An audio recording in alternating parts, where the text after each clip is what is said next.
අපි paper discussion 2 තමයි අද දෙවෙනි paper එක සාකච්ඡා කරන්නේ. මේකේ MCQ ප්‍රශ්න 25ක් තියෙනවා. රචනා ප්‍රශ්න අපි කතා කරනවා 4ක්.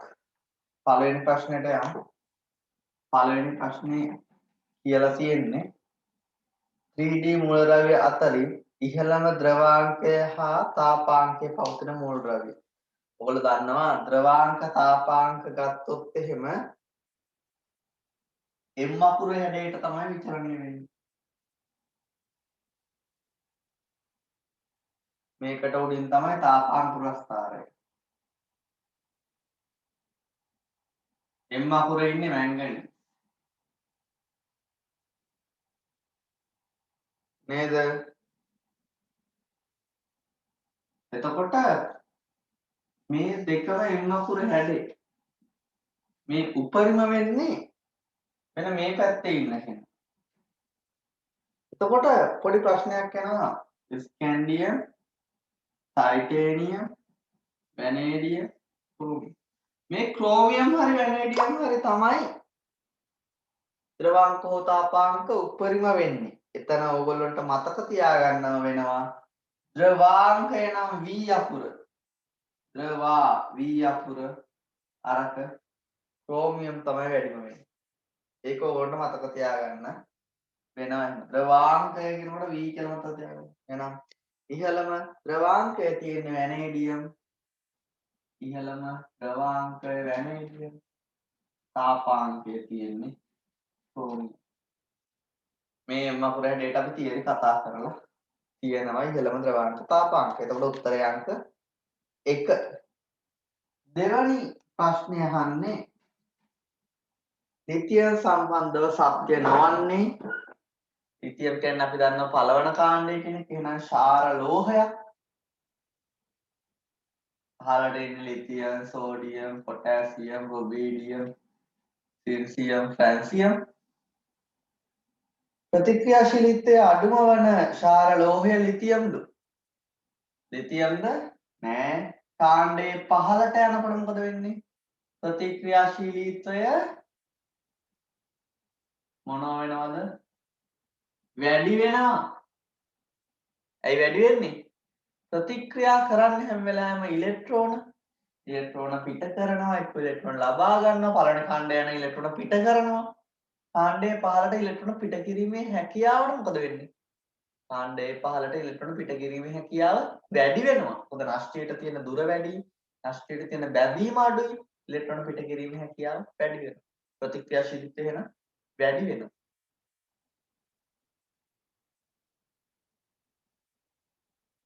එතකොට පළවෙනි ප්‍රකාශය මොකද්ද කියන්න පුළුවන් වෙන්නේ? පළවෙනි එක හරි. ප්‍රතික්‍රියාශීලීත්වය අඩුම ලිතියම් තමයි. පළවෙනි කාණ්ඩේ ප්‍රතික්‍රියාශීලීත්වය වැඩිම ට්‍රැන්සියම්. පළවෙනි ප්‍රකාශය හරි ප්‍රතික්‍රියාශීලීත්වය අඩුම ලිතියම් තමයි. ලිතියම් කැවල්ලක් ජලයට දැමුව විට හයිඩ්‍රජන් මුදා හරමින් ජලය සමග ප්‍රතික්‍රියා කරයි. ලිතියම් වලට ජලය දැම්මොත් ජලය ආකාර තුනෙන් අපට තුනකින් දාන්න පුළුවන්. සිසිල් ජලය, උණු ජලය, කුමාලය. එතකොට මෙතනදී ලෝහයට OH එන්න තමයි පිට වෙන්නේ. එහෙනම් ලැබෙන්නේ ලිතියම් හයිඩ්‍රොක්සයිඩුයි හයිඩ්‍රජන්. එතකොට මේ ප්‍රතික්‍රියාවට අදාළව කියලා තියෙන දේ හරි. පළවන කාණ්ඩේ කට්ටියට සිසිල් දැම්මත් උණු දැම්මත් කුමාලය දැම්මත් හයිඩ්‍රොක්සයිඩේම තමයි තියෙන්නේ. හේතුව තමයි පළවන කාණ්ඩේ හයිඩ්‍රොක්සයිඩ් තාප ස්ථායි. තාපය හැමුවේ හයිඩ්‍රොක්සයිඩ් වියෝජනය වෙන්නේ නැහැ පළවන කාණ්ඩේ. නමුත් දෙවන කාණ්ඩයේ කෙනෙක් කුමාලය එක්ක ප්‍රතික්‍රියා කරොත් හයිඩ්‍රොක්සයිඩ් ස්ථායි නැහැ. මොකද ඔක්සයිඩය දක්වා තාප වියෝජනයට ලක් වෙනවා. එහෙනම් මේ කියලා තියෙන දෙවන ප්‍රකාශයත් හරි. වාතයේ නයිට්‍රජන් සමග ප්‍රතික්‍රියා කර විට නයිට්‍රයිඩ් හදනවලු. නයිට්‍රයිඩ් හදන අය කවුද? පළවන කාණ්ඩේ ලිතියමුයි, දෙවන කාණ්ඩේ හැමෝමයි. නම් ඒකත් හරි. වාතයේ දහනය කරාම සද්දේ දීලා තියෙන්නේ. සුපර් ඔක්සයිඩයක් හදනවලු. අපි දන්න පළවන කාණ්ඩේ හැමෝම ඔක්සිජන් එක්ක ප්‍රතික්‍රියා කරලා ඔක්සයිඩ් හදනවා. සෝඩියම් ඉඳන් පහළට ඉන්න අය ඔක්සයිඩයට අමතරව පෙරොක්සයිඩයක් හදනවා. පොටෑසියම් ඉඳන් පහළට ඉන්න අය තමයි සුපර් ඔක්සයිඩය හදන්නේ O2 මයිනස්. එහෙනම් මෙතන LiO2 කියන එක වැරදි. මොකද සුපර් ඔක්සයිඩ් හදන්නේ පොටෑසියම් ඉඳන් පහළට ඉන්න අය. නම් මොන උත්තරය වැරදි එක තමයි අපෙන් අහන්නේ.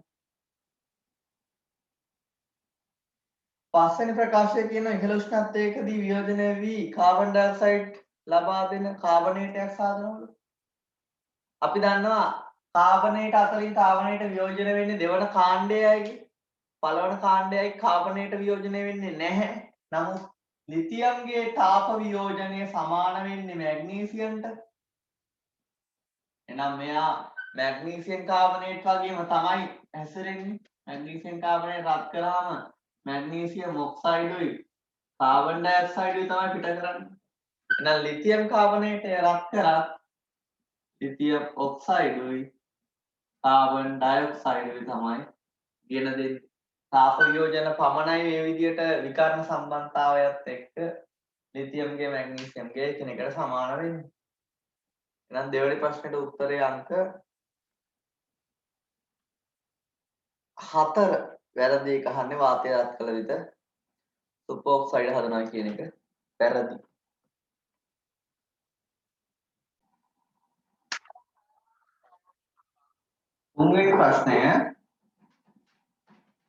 තුන්වෙනි ප්‍රශ්නය කියලා තියෙන X නම් ඔක්සිකාරකය කියන්නේ ඔක්සිකරණය වෙනවා.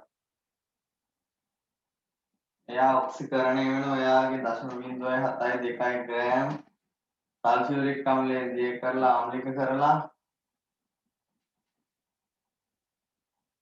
ප්‍රතික්‍රියාවකට KMnO4 දානවා එනම් පර්මැංගනේට් තමයි ඉන්නේ. එයාගේ 0.2 MOLDM වෙන 3 18 ඝන සෙන්ටිමීටර වැය වුණාම මේකේ අපිට රෙඩොක්ස් එක ලියා ගන්න දෙයක්වත් නැහැ. මොකද අපිට දීලා තියෙනවා මෙයා ප්‍රතික්‍රියා කරන x ගේ 5ක් එක්ක පර්මැංගනේට්ගේ 3යි මවුල කියලා. හරි ලේසි. එහෙනම් පර්මැංගනේට්ගේ MnO4 මයිනස් වල MnO4 තුනක් නැහැ. MnO4 මයිනස් 3ක් තමයි ප්‍රතික්‍රියා කරන්නේ. මොකද MnO4 එක මවුල එක පර්මැංගනේට් මවුලත් එකයි. පොටෑසියම් මවුලත් එකයි. එහෙනම් පහර තුන තමයි ප්‍රතික්‍රියා කරන්නේ. එහෙනම් අපි දන්න අපිට මෙතන ප්‍රතික්‍රියා කර KMnO4 මවුල ගන්න හොයාගත්තේ. මොකද සාන්ද්‍රණයේ ඇවිත් පරිමාවයි දීලා තියෙනවා. 18.02 නම් 18ට 0.36 වැඩි කිරීම 10 මවුල දැය වෙලා තියෙනවා. එහෙනම් මෙතනින් ගන්න පුළුවන් අපිට x ගේ ප්‍රතික්‍රියා කර මවුල ගන්න. නම් තිබූ x මවුල ගන්න කීයද? KMnO4 වල 0.36 වැඩි කිරීම 10 නම් x කොච්චරද? 3ෙන් බෙදලා 5ෙන් වැඩි කරන්න තියෙන්නේ. කියන්නේ 0.12 වැඩි කිරීම 10 වැඩි කිරීම 5. 0.6 වැඩි කිරීම 10 මවුල. මේ මවුල ප්‍රමාණය 0.6 වැඩි කිරීම 10 මවුල තියෙන්නේ කොච්චර ග්‍රෑම් ප්‍රමාණයකද? මෙන්න අපි දන්නවා මවුල ප්‍රමාණය සමානයි ස්කන්ධය බෙදීම මෞලික ස්කන්ධය. එහෙනම් මෞලික ස්කන්ධය සමානයි ස්කන්ධය බෙදීම මවුල ගන්න. තිබ්බ මවුල ගන්න දන්නවා මෙච්චර මවුල ප්‍රමාණයක් මෙන්න ස්කන්ධය. එහෙනම් හොයන්නේ කොහොමද? ස්කන්ධය 0.72 ග්‍රෑම් බෙදනවා එයාගේ මවුල ගණනේ.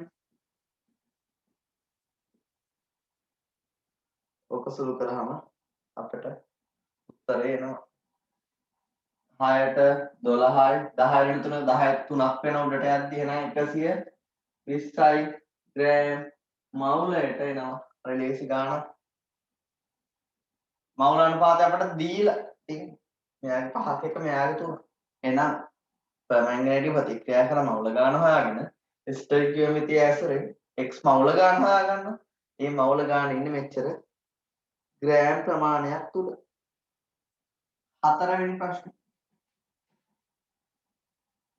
PQRST යන සංයෝගවල ඉලෙක්ට්‍රෝන ආදේශක ප්‍රතික්‍රියා ශීඝ්‍රතාවය අඩු වන පිළිවෙල. ප්‍රතික්‍රියා ශීඝ්‍රතාවය අඩු වන පිළිවෙලක් අහන්නේ අපේ. මේක ඉතින් බෙන්සින් සම්බන්ධ තියරි වලින් අහලා තියෙන්නේ අපි දන්නවා. සක්‍රීය එක මොනවද කියලා? ඕතොපැරා සක්‍රීය එක ඉන්නවා. නේද? මෙතනින් ගත්තොත් සක්‍රීය එක වර්ග දෙකක් ඉන්නවා. බෙන්සීන්ට NH2 බැඳිච්ච කොටස ඉන්නවා. OH බැඳිච්ච කොටස ඉන්නවා. බෙන්සීන්ගේ ඉලෙක්ට්‍රෝන ඝනත්වය වැඩි කරනවා. අපි මේවට සම්ප්‍රයුක්ත විභවත් ඇන්ද තියරි වලදී.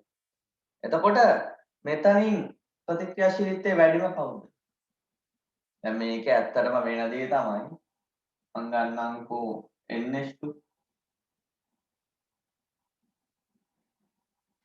NH2 එයාගේ ඉන්න එක සරයුගලක දායක කරනවා. එතකොට ඍණාරෝපණයක් බෙන්සීන් වලය පුරා විස්ථානගත වෙමින් තමයි සංප්‍රයුක්ත විභව ඇති වෙන්නේ. මෙහෙම ඊට පස්සේ මේ එක සර ටික මෙතනට දෙද්දි මේක මෙතනට කැඩෙනවා. ඔය විදිහට දෙකෙන් දෙකට ඍණ ආරෝපණ එන 2 4 6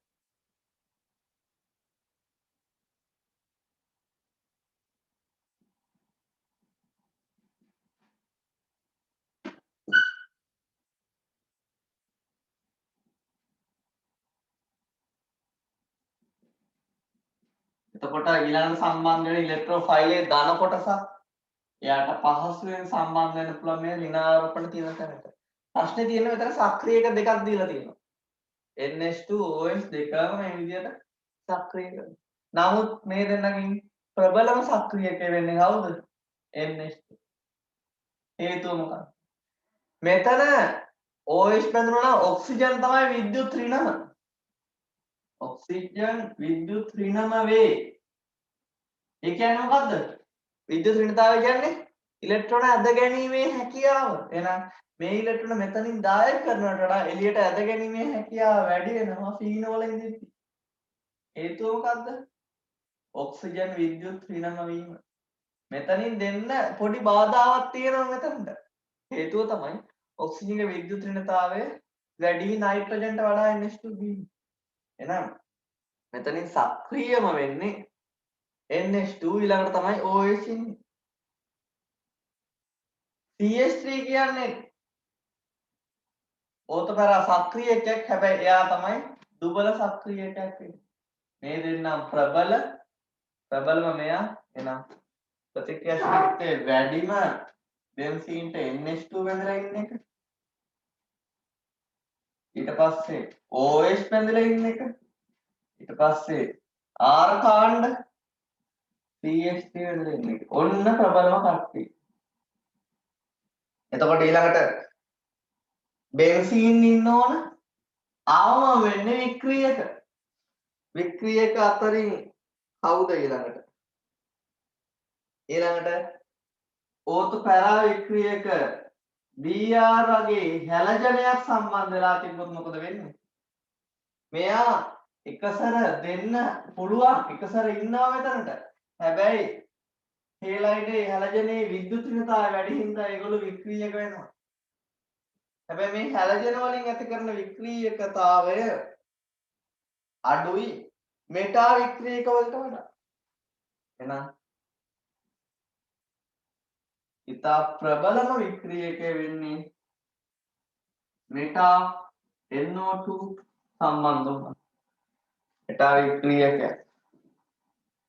එතකොට මේ ප්‍රතික්‍රියාශීලීත්වය වැඩිම වෙන්නේ බෙන්සීන් සම්බන්ධ ඕතපැරා සක්‍රීයක. ඒ වගේම NH2 ප්‍රබලම ඊට පස්සේ OH ඊට පස්සේ තමයි R කාණ්ඩ. මේ අණුපිළිවෙල ගැන අපි කතා කරලා ඇති තියරි වලදී.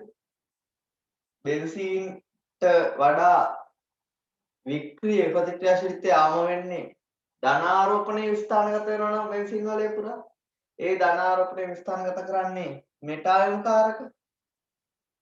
ඒත් මේ ඕතපැරා වික්‍රීයකයකුත් ඉන්නවා බ්‍රෝමීන්ට එකසර දායක කරලා ඍණාරෝපණයේ ස්ථානගත කරමින් සංප්‍රයුක්ත විභව හදන්න පුළුවන් වුණාට යාගේ විද්‍යුත් ඍණතාවය වැඩි නිසා එළියට ඇදීම වැඩි. දැන් මේ අනුව 4 වෙනි ප්‍රශ්නෙට උත්තරය එන්නේ මේ උත්තරයක් තියෙන්නේ මොකද? වැඩිම මෙයා මේ පිළිවෙලට උත්තරයන්ක 4 නේද? ඔව්. FURPTQ ඒ හඳුන්වලා දෙන ඉංග්‍රීසි අප්‍රෝච් තමයි දෙන්නේ. 4 වෙනි ප්‍රශ්නෙට උත්තරයන්ක 4.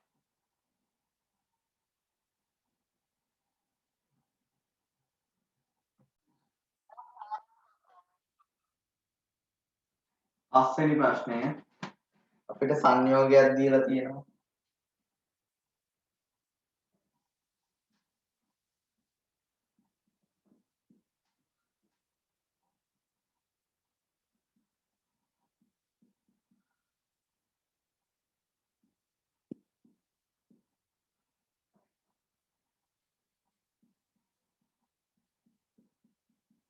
එහෙනම්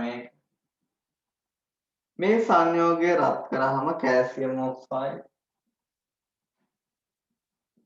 carbon dioxide, carbon monoxide H2O හැදෙනවා.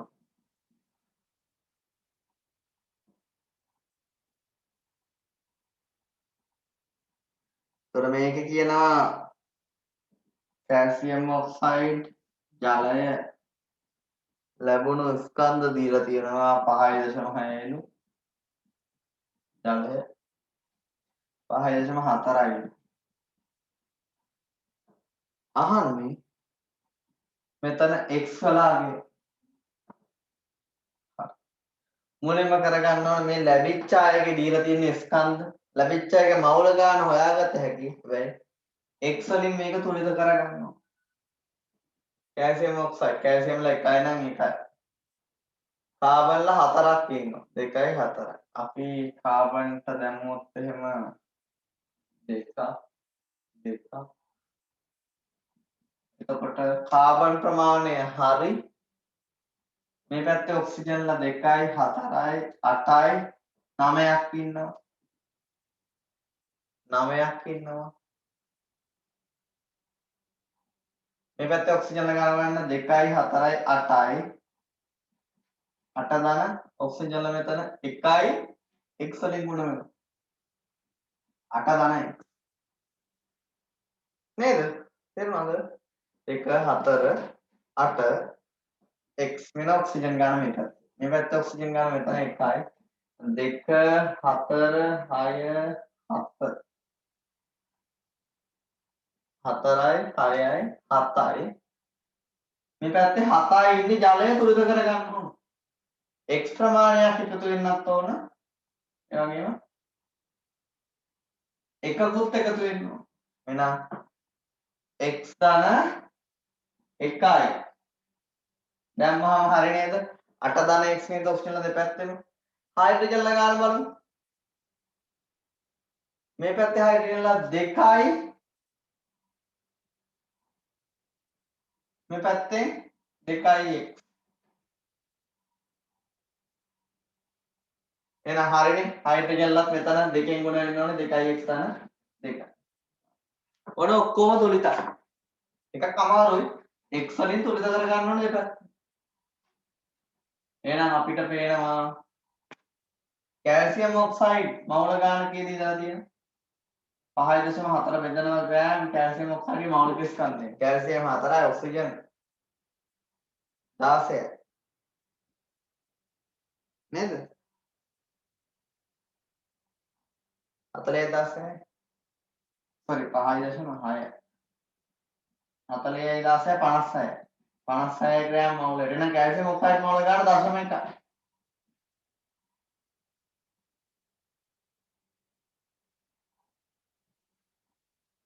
ඊළඟට ජලය මවුල ගාන 5.4 බෙදෙන ජලය 18යි. දශම 3යි මවුල. මම ගන්නවා මේ මවුල අතර අනුපාතය. ජලයේ මවුල අතර අනුපාතය කැල්සියම් ඔක්සයිඩ්ගේ මවුල අතර අනුපාතය. දශම 3ට දශම 1යි. මේකෙනුත් ගමු සමීකරණයනොත්. x ධන 1ට 1යි. තේරෙනව නේද? මේ දෙන්නගේ අනුපාතය මෙතන සමීකරණයේ මෝල් අතර අනුපාතයත් අතර සමානයි. කැල්සියම් ඔක්සයිඩ් එකයි අර x ධන එකයි. එතකොට 3 සමානයි x ධන එකයි. නැ x සමානයි 2.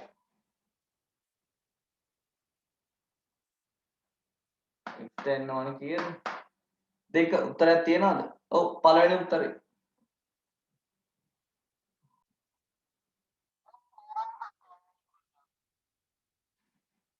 හයවෙනි ප්‍රශ්නය ඕගනික් IUPAC නාමකරණය මම නාමකරණය කරන්නේ මුළු නිර්දේශයම නාමකරණය එකට. ඔයගොල්ලන්ට තියරි වල නාමකරණය අවුල් තියෙනවා 2022 කට්ටියට සිලබස් එක ඉවර කරලා නාමකරණය දැන් මේ සතියේ තියෙනවා. ඕනනම් ඒකට සහභාගී කරන්න පුළුවන්. නාමකරණයේ ප්‍රශ්න තියෙනවා නම් මුළු සිලබස් එකේම හැබැයි නාමකරණය එකට තමයි කතා කරන්නේ. අඩලා කතා කරන්නේ නැහැ. ප්‍රමුඛතා ශ්‍රේණියත් එක්ක තමයි කතා කරන්නේ. මෙතන තියෙන්නේ ස්තරය. එහෙනම් ස්තරය නාමකරණය කරන්නේ මේ ඕට වෙච්ච කොටස මුලින් ලියනවා. මේ කොටස ඊට පස්සේ නාමකරණය කරනවා. මෙයාට එක දාලා 1 2 3 4 පැහැදිලිද? නාමකරණය තේරුණාද? එතකොට මෙතන මුලින් ඉන්නේ එතිල්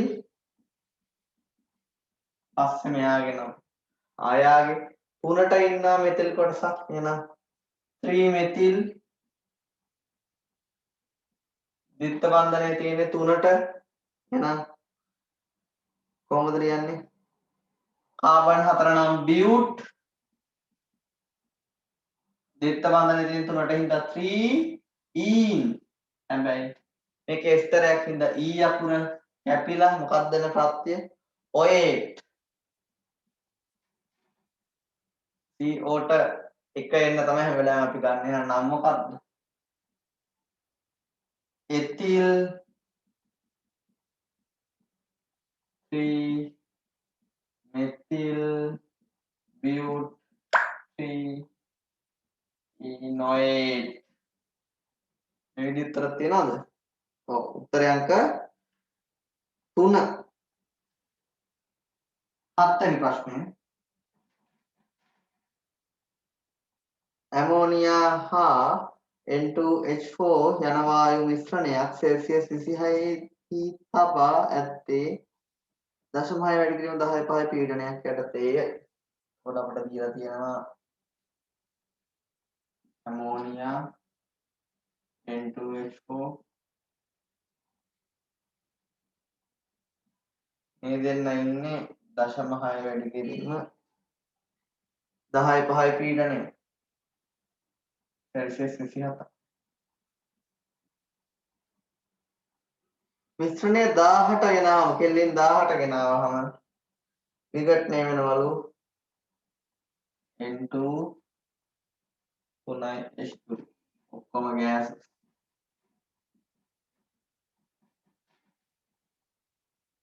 දෙකයි 3 N2H4 ට දැම්මොත්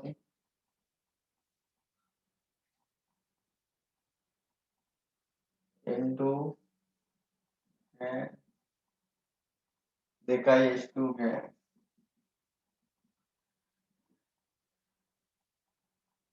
විඝටනය වුණහම වඳුනේ පීඩනය يعني විඝටනයේ පසු يعني මුළු ඔක්කොම අවසානයේ ඉන්න ඔක්කොම අවුලවල විඝටනයෙන් පසු මුළු පීඩනය දීලා තියෙනවා 4.8 වැඩි කිරීම 10.5.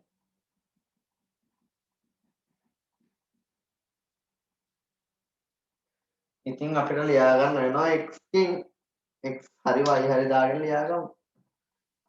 අහන්නේ ආරම්භක මිශ්‍රණය වූ ඇමෝනියම් වල ප්‍රතිශතය. මෙයා x කියලා ගත්තොත් මෙයා y. දැන් අහන්නේ මොකක්ද? ආරම්භක ඇමෝනියම් වල ප්‍රතිශතය කියන්නේ x ධන y ගෙන් x 100ට ප්‍රතිශත. වෙන මේකේ අගය හොයන්න තමයි අහන්නේ. x දාගත්තට පස්සේ වන ආරම්භයේ x ධන y ගෙන් තමයි මේ පීඩනය ඇති වෙන්නේ මේ උෂ්ණත්වය යටතේ. අවසානයේ නම් මෙයාගේ x තිබ්බොත් මෙයාගේ x බෙදීම දෙකක් ලැබෙනවා විඝටනය. දෙකකින් එකක් ලැබෙන්නේ නම් මෙයාගේ x බෙදීම 2 වැඩි කිරීම 3ක් ලැබෙන්නේ. මෙයාගේ y ගෙන් y එයාගේ 2යි y. එතකොට මෙන්න මේ අවසාන විඝටනයෙන් පසු ඉන්න කට්ටියගෙන් තමයි මේ කෙල්වින් 1000 දී 4.8 වැඩි කිරීම 10 5යි පීඩනය ගැන දෙන්නේ. මම ආරම්භයට ලියනවා PV සමාන nRT පීඩනය 0.6 වැඩි කිරීම 10 5යි p පරිමාව මවුල ගාන x ධන y t 27යි කියන්නේ කෙල්වින් 300.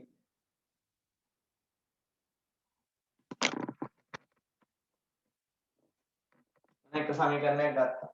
දෙවෙනි අවස්ථාවට දාමු 4.8 වැඩි කිරීම 10 5යි v මවුල ගාන මෙතනින් 3යි y වෙනවා මෙතන x බෙදීම 2 දාන x බෙදීම 2 වාරයක් 3 මේක සුළු කරාම කීයද එන්නේ මෙතනින් 3යි y වෙනවා මෙතන 2 පොදු හරය ගන්න 2ix 3x බෙදීම 2යි පොදු හරය 1යි 2මනේ 4ix බෙදීම 2යි කියන්නේ 2ix නම් 2ix ගන්න y ප්‍රමාණය කීයද අවසානයේ ඉන්නේ 3යි y 3යි y ගෙන් තමයි 1000 දී මේ පීඩන. එතකොට මම අවස්ථාව දෙකට PV සමාන nRT ලිව්වා. පීඩන දන්නවා මවුල ගාන දන්නවා උෂ්ණත්ව මෙතන 300 මෙතන 1000. ඔය දෙක සුළු කරාම අපට එනවා x හා y අතර සම්බන්ධතාවය. ඒ කියන්නේ අපට x ප්‍රකාශ කරත හැකි y ගෙන් නැත්නම් y ප්‍රකාශ කරත හැකි x යාගේකින්. මෙතන y වෙනුවට x යාගේකින් ප්‍රකාශ කිරීම ගන්න. ඊට පස්සේ මේක ආදේශ කරලා ගන්න ඉක්මනට උත්තර. ඉක්මනට සුළු කරලා ගන්න. එතකොට අපි මුලින්ම සමීකරණ දෙකක් අපිට එනවා. ඔය දෙක සුළු කරාම අපිට ගන්න පුළුවන් xi අතර සම්බන්ධතාවය 4.8 වැඩි කිරීම 10 5 v බෙදීම 0.6 වැඩි කිරීම 10 5 v ඊට v කැපිලා යනවා x ධන 3y බෙදීම x ධන y වෙනවා ඊට 10 වෙනව සුළු වුණාම යන්න 3 වෙනවා මේක කැපුණාම 6 වල 8 48යි එතකොට 24යි x ධන 24යි y වෙනවා ඒ පැත්තේ 20යි x ධන 30යි y වෙනවා එතකොට මේක සුළු වුණාම 4යි x සමානයි 6යි y වෙනවා x සමානයි 3 බෙදීම 2යි y වෙනවා නැත්නම් y සමානයි 2යි x බෙදීම 3 වෙනවා අපිට ඕනේ x බෙදීම x ධන y ගේ මේ අගය y වෙනුවට දාත හැකි x බෙදීම x ධන 2යි x බෙදීම 3යි එනේ මේකයි තමයි ඕන 3යි කියලා ගත හැකි කොට x බෙදීම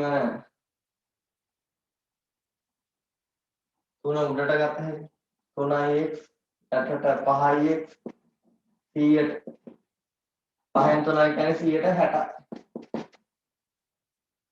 උත්තරය අංක 3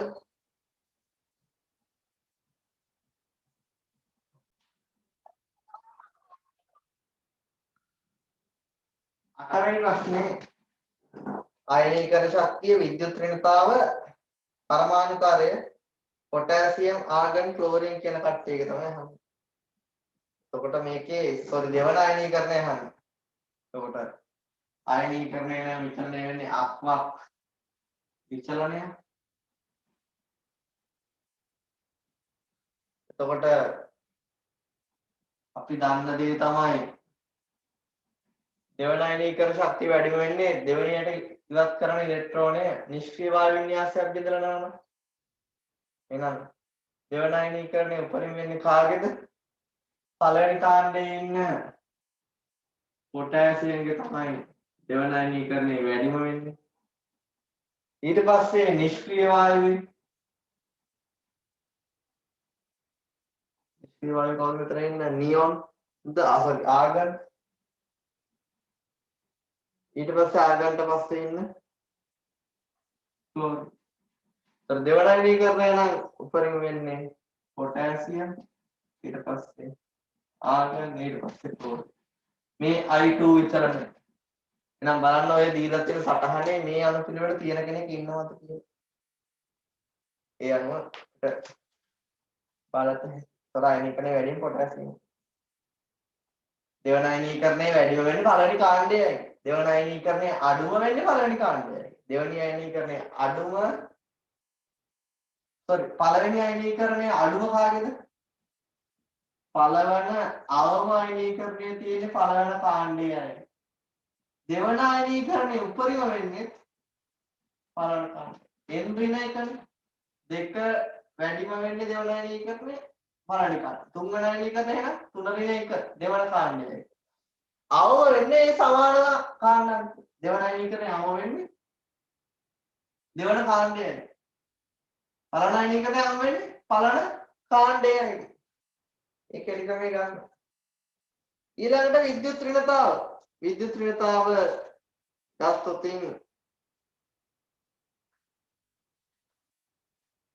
දීලා තියෙන්නේ ක්ලෝරින් පොටෑසියම් ආගන්. එතකොට අපි මෙතන ආගන් තමයි අවම ගන්න වෙන්නේ. හේතුව තමයි ආගන්ගේ විද්‍යුත් ඍණතාවයක් අපි අර්ථ දක්වන්නේ.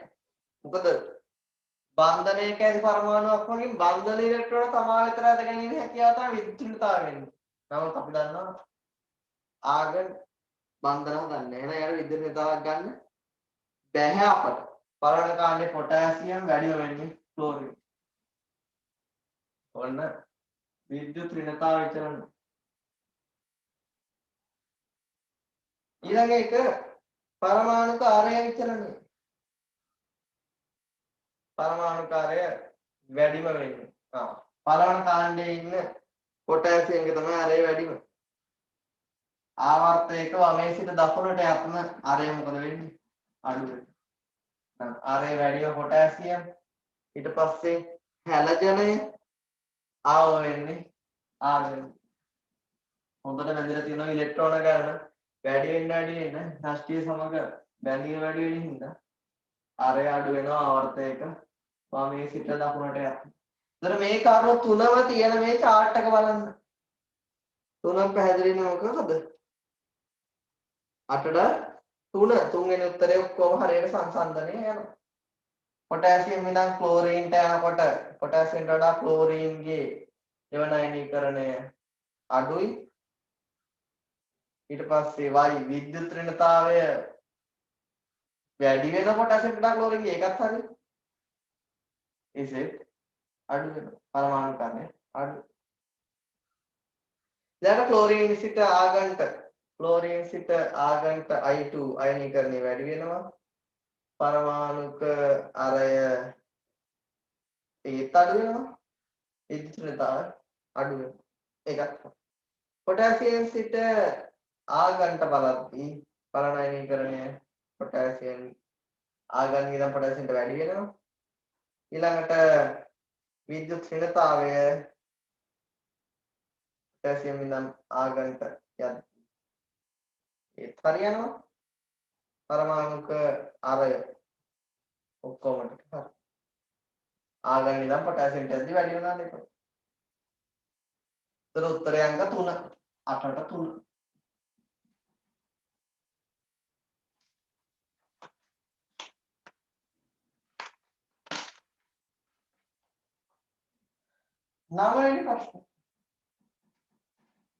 නවවෙනි ප්‍රශ්නේ අහලා තියෙන්නේ පළවෙනි එක සෝඩියම් එක්ක හයිඩ්‍රජන් පිට කරන අය. සෝඩියම් එක්ක හයිඩ්‍රජන් පළවෙනි එකට දීලා තියෙන ඇල්කොහොල පිට කරනවා. අග්‍රස්ත හයිඩ්‍රජන් ඉන්න ඇල්කයින් පිට කරනවා. මේකත් අපි ආම්ලිකතාවයේ විචලනයට කතා කරන එක. ඊළඟට ඉන්න ඇල්කොහොලය ඒකත් පිට කරනවා. තුනේ ඉන්න ෆීනෝලත් පිට කරනවා. හතරේ ඉන්න ඇල්කොහොලත් පිට කරනවා. පහේ ඉන්න ඇල්කොහොලත් පිට කරනවා. අග්‍රස්ත හයිඩ්‍රජන් ඉන්න කෙනා පිට කරනවා. එහෙනම් මේ සියල්ලම H2 පිට කරනවා. මෙතන ඉන්න සියල්ලම H2 පිට කරනවා සෝඩියම් එක. ඊළඟට කාබොක්සිලික් සමග එස්තර ලබා නොදෙයි. කාබොක්සිලික් අම්ල එස්තර දෙන්නේ ඇල්කොහොලයක්. එහෙනම් මෙතනින් බලන්න ඇල්කොහොලයක් නැති එක. මෙතනින් ඇල්කොහොලයක් නැති උත්තරයක් තියෙනවද?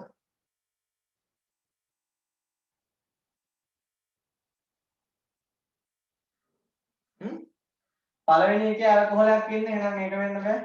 මොකද ඇල්කොහොලයක් ඉන්න අපිට කියලා තියෙනවා මධ්‍යසාර එක්ක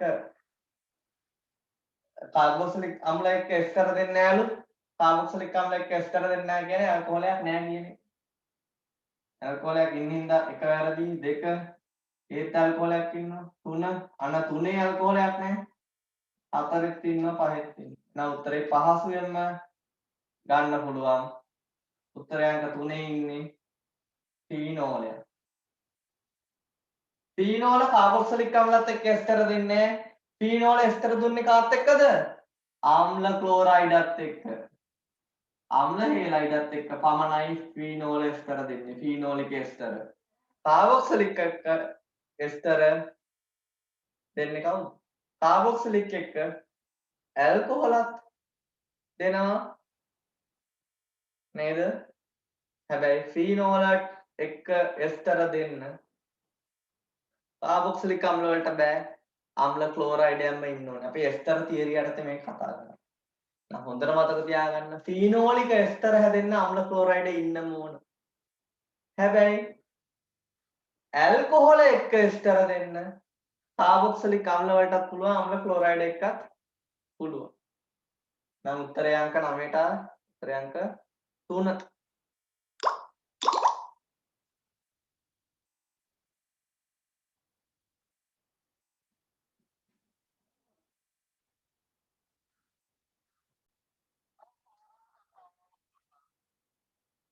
දහවෙනි ප්‍රශ්නය 10වෙනි එක ඉනෝවනික් වල විශ්ලේෂණයෙන් දීලා තියෙන්නේ උත්තර පහ මම මුලින් ලියා ගන්නවා NaBr NaNO2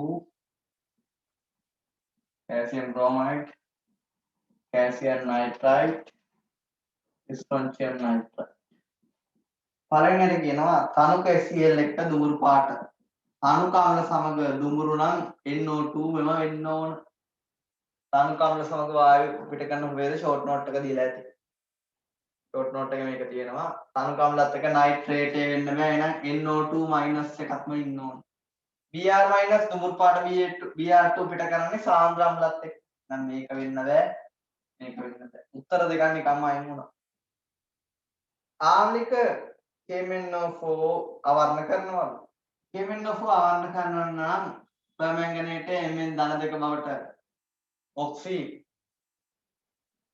මොනවා වෙන්න ඕනද ඔක්සි හරණය වෙන්න ඕනේ එහෙනම් ඔක්සිකරණය වෙන කෙනෙක් ඉන්න ඕන හරි NO2 minus ට NO3 minus බවට ඔක්සිකරණය වෙන්න පුළුවන් එහෙනම් ඒ මේ උත්තර ටිකම තමයි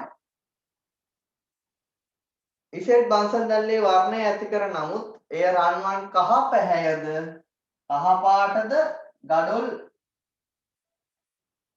ගඩොල් රතු පාටද කියලා කියන්න බෑ. කහ ගෙන්නක් දෙන්නේ නම් සෝඩියම් අපි දන්නවා. ගඩොල් රතු ගෙනත් දෙන්නේ ගඩොල් නම් කැල්සියම් දාන දෙකම තමයි. ගඩොල් රතු කියලාම කියලා තියෙනවා නේද? ස්ට්‍රොන්චියම් අයින් වෙනවා. ස්ට්‍රොන්චියම් රතු පාට දෙන්නේ. ක්‍රිම්සන් රතු. ඉසෙට් ද්‍රාවණයට වැඩිපුර සෝඩියම් කාබනේට් යෙදුව විට ඉසෙට් ද්‍රාවණයට වැඩිපුර පොටෑසියම් කාබනේට් යෙදුවහම ආක්ෂේපයක් ඇති වෙනවා. මෙතනින් කාබනේට අවක්ෂේපය ඇති කරන්නේ කවුද? සෝඩියම් කාබනේට අවක්ෂේපයක්ද? නැහැ. අන්න කැල්සියම් කාබනේට අවක්ෂේප වෙලා යනවා. අයන මාර්ගය ධන ඍණ. එහෙනම් ඉඳලා තියෙන්නේ කවුද? කැල්සියම් නයිට්‍රයිඩ් උත්තරය අංක 4. 11 වෙනි ප්‍රශ්නේ. එහෙනම් කාබනික සංයෝගයක කාබන් 70.59ක් හයිඩ්‍රජන් 5.8කට ඔක්සිජන් පමණක් අන්තර්ගත වේ. මේ කාබොක්සිලික් අම්ලයක් වන අතර ඉන් 0.272 ග්‍රෑම් ප්‍රමාණයක් ප්‍රතික්‍රියා කිරීමට සෝඩියම් කාබනේට් 0.1 MOL DN වෙන 3 සෝඩියම් හයිඩ්‍රොක්සයිඩ් 20ක් වැය වෙනවලු මෞලික ස්කන්ධයක් දීලා දෙනවා 136 කියලා. එහෙනම් මුලින් අපි මෙයාගේ අනුභාවික සූත්‍රය හොයලමු. CHO හරි ලේසි. රසායනික ගණනයෙන් කොටසක් තියෙන්නේ. කාබන් 70.59. මේ ස්කන්ධ අතර අනුපාතය 5.88. මේ ස්කන්ධ අතර අනුපාතය m. ඊළඟට ඔක්සිජන් බලන්න මේ දෙක එකතු කරලා 100න් අඩු කරන්න. කීයක් දෙන්නේ? 23.53ක් කියන්නේ. ඔන්න ස්කන්ධ අතර අනුපාතය. ඊට පස්සේ මම මවුල අතර අනුපාතය ගන්න. මෙයා මෞලික ස්කන්ධයෙන් බෙදන්න 12. මෙයා m බෙදන්න. මෙයා එයාගේ මෞලික ස්කන්ධය 16න් බෙදන්න. සුළු කරලා ගන්න ඉක්මනට උත්තර ටික. එතන මෙතන 5.88. 5.88ම මෙතන එනවා 1.47. එතකොට මේ කුඩා මේකෙන් බෙදන්න. සරල මවුල අතර අනුපාතය සරල කරනවා. 4යි 4යි 1. 4ට 4 1 නම් එන්නේ C4යි H4යි O වාරයක් n වෙන්න ඕන. මේකේ මෞලික ස්කන්ධ එකතුව 136. n කීයද කියලා බලන්න වෙනවා. කාබන් 12යි 12 සරක් 48යි 1යි 16 17යි 136. n එනවා කීයක්ද? 65 ඒවා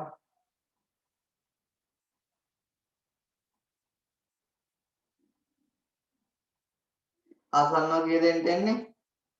68ක් නේද එන්නේ? 7යි 17යි 48යි 4ක් නේ මෙතන 52යි 68යි 68 කීයක්ද?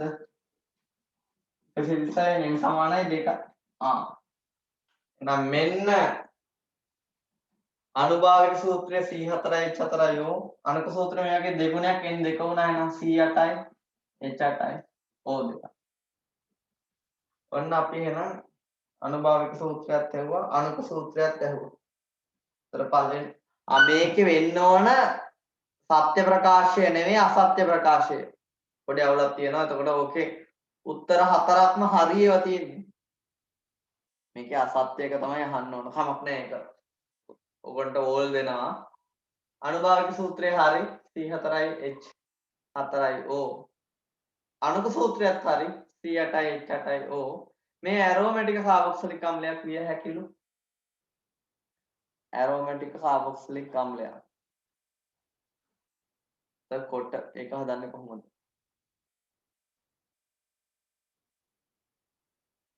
මම එකට ඊට ප්‍රශ්නයක් තියෙනද මෙතන ගන්නවා. C8යි H8යි O බෙන්සීන් එකක් ගත්තොත් ඔන්න අපට C6යි H5 හරි.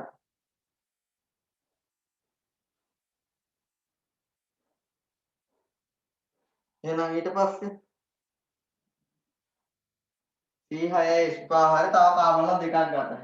CH2 COOH කම් C6යි ඔන්න H8යි ඔව් හරි. මේ අංක සූත්‍රයට හරියනවනේ. C8යි H8යි O2ට හරියනවා. මෙන්න මේක කාබොක්සිලික් අම්ල. මෙයාට සෝඩියම් හයිඩ්‍රොක්සයිඩ් දැම්මම එන්නේ වෙලා හයිඩ්‍රජන් පිට වෙනවා. ඒකත් හරි.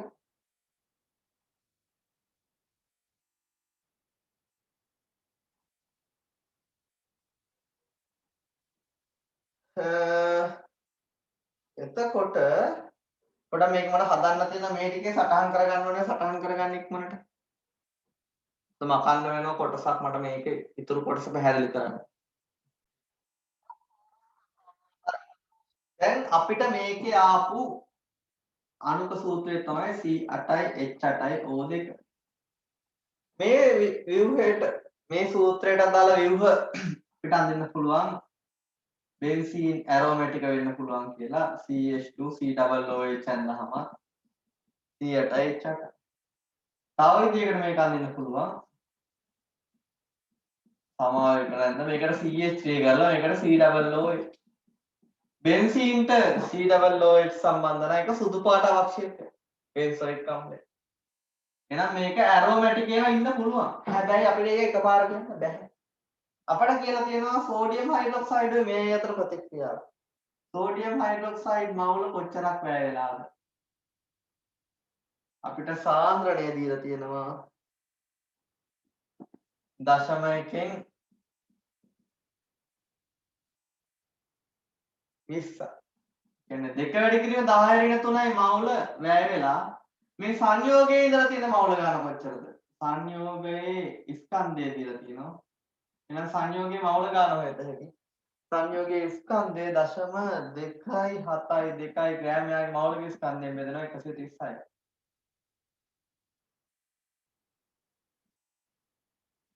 ඒක ඉන්නේ ඉතින් 0.02 ඒ කියන්නේ දෙක වැඩි කරන 10 ඍණ 3යි ඒ කියන්නේ ප්‍රතික්‍රියා කරලා තියෙන සෝඩියම් හයිඩ්‍රොක්සයිඩුයි මේ කාබොක්සිලිකල් COOH එකට එක එහෙනම් කාබොක්සිලිකල් COOH කොටසත් එකයි ඉන්න පුළුවන් මේ දෙකෙන් ඕන එකක් වෙන්න පුළුවන් අන ඒකෙන් තමයි කියන්න පුළුවන් වෙන්නේ බෙන්සීන්ට සම්බන්ධ වෙච්ච කෙනෙක් වෙන්න පුළුවන් මොකද COOH කොටස් එකයි ඉන්න පුළුවන් මොකද සෝඩියම් හයිඩ්‍රොක්සයිඩ් සයිඩ් වැය වෙච්ච මවුල ගානයි සංයෝගයේ මවුල ගානයි සමානයි එහෙනම් සංයෝගයේ ඉන්න පුළුවනුත් ඒ මවුල ගානම සමානයි. එකට එක ප්‍රතික්‍රියාව වෙනවා. එතකොට ඒ කියන්නේ ඇරෝමැටික් කාබොක්සිලික් අම්ලයක් විය හැක. හරි. ඒ සුදු පාට ඝනයක් විය හැක උ. බෙන්සීන්ට කෙලින්ම බැඳුණු COOH කාබොක්සිලික් අම්ලයේ සුදු පාට අවශ්‍යක. නම් ඒකත් හරි. ඒ අණු ත්‍රිත්ත බන්ධන දෙකක් සහිත චක්‍රීය ව්‍යුහයක. මේ අණු සූත්‍රයට ත්‍රිත්ත බන්ධනයක් තියෙන එකක් ඉන්න බෑ. එහෙනම් වැරදි ප්‍රකාශය 5 1 2 3 4 හතරම හරි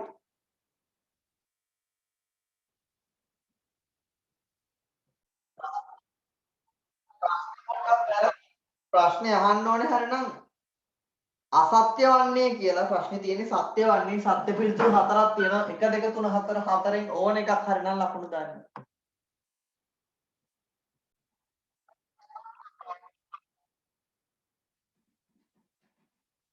12 වෙනි ප්‍රශ්නේ සංවෘත භාජනයක H2 අඩංගුළු පද්ධතියේ පරිමාව නියතව තබා ගනිමින් පිටත වායුව එකතු නොකර පිටතින් වායුව එකතු නොකර වෙනත් යාන්ත්‍රණයකින් කියන්නේ පරිමාව නියතව තියාගෙන පීඩනය වැඩි කරනවා පීඩනය වැඩි කරලා ඉන්න H2 ලා 2H කරනවා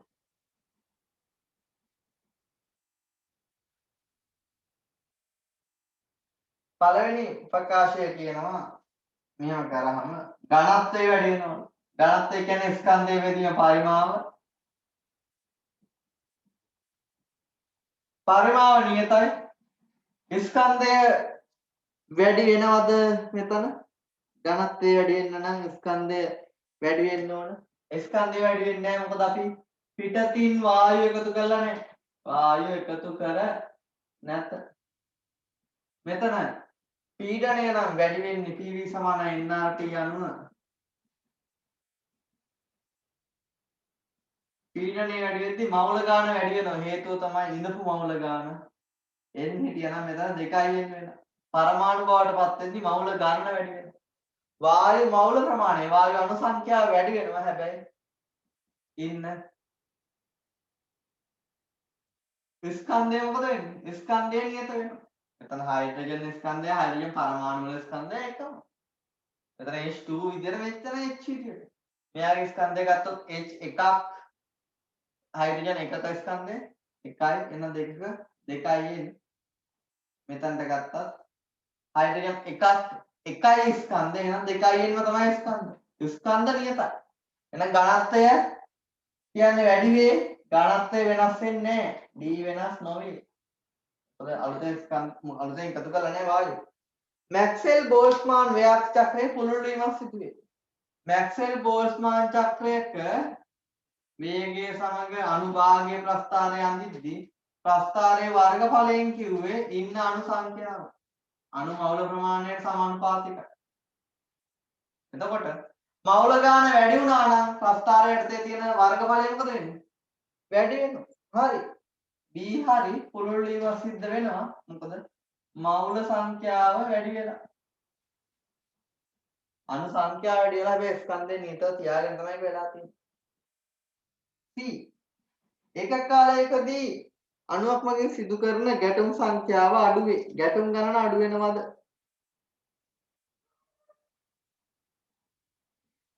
පීඩනය වැඩි වෙනවම අණුවල ගැටුම් මොකද වෙන්නේ?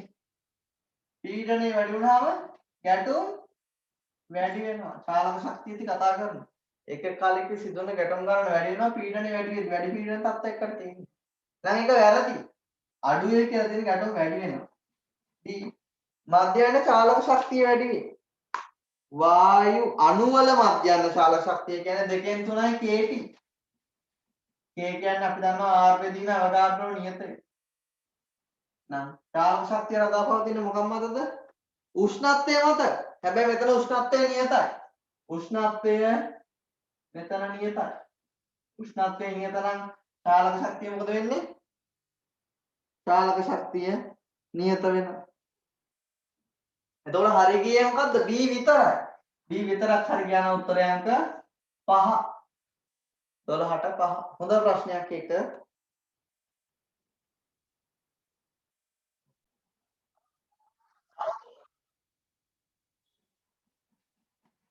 ක්‍රීඩාවක් සඳහා යොදා ගන්නා අභ්‍යන්තර පරිමාව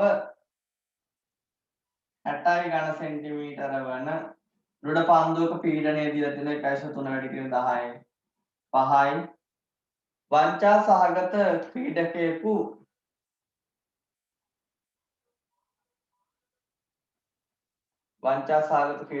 පරිමාව ඝන සෙන්ටිමීටර 25ක් වන සිරින්ජයකට පරිමාව ඝන සෙන්ටිමීටර 25ක් වන සිරින්ජයකට පීඩනය 1 වැඩි කිරීම 10 5 වන තෙක් පිරවූ වාතය පන්දුවට ඇතුල් කරනවා. එහෙනම් එයා කරලා තියෙන්නේ 1 වැඩි කිරීම 10 5යි පීඩනයේ තියෙන පරිමාව 25යි ඝන සෙන්ටිමීටර වෙච්ච එකකින් මෙන්න මේ කියන පන්දුවටම ඇතුල් කරනවා. මේ කියන පන්දුවටම ඒ කියන්නේ පරිමාව ඝන සෙන්ටිමීටර 60 වෙන එකටම මේ වායුව ඇතුල් කරනවා. නීති විරෝධී ලෙස සකස් කරන ලද පන්දුවේ පීඩනය කොහොමද? ඒතර මේ වායුව ඉදිද්දිම තමයි මේක ඇතුල් කරලා තියෙන්නේ. උෂ්ණත්වය නියත වෙනවලු. එහෙනම් අපට පුළුවන් මෙන්න මේ පීඩනයේ ඉන්න වායුව මේකට දැම්මහම ඒ වායුවට අලුතින් එකතු කරන වායුවට මන් දානවා බොයිල් නියමය. මොකද ඒ වායුව තමයි මෙතන ඉඳන් මෙතනට ගිහිල්ලා තියෙන්නේ. P1 E1 සමානයි P2 E2. ඉතින් පීඩනය 1 වැඩි කිරීම 10 5යි පරිමාව 25.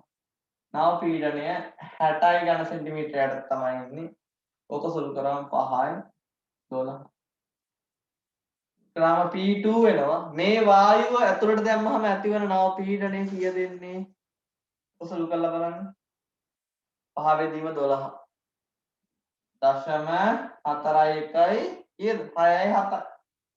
10යි 5යි. මෙන්න මේ වායුව හින්දා ඇතිවෙච්ච පීඩනය.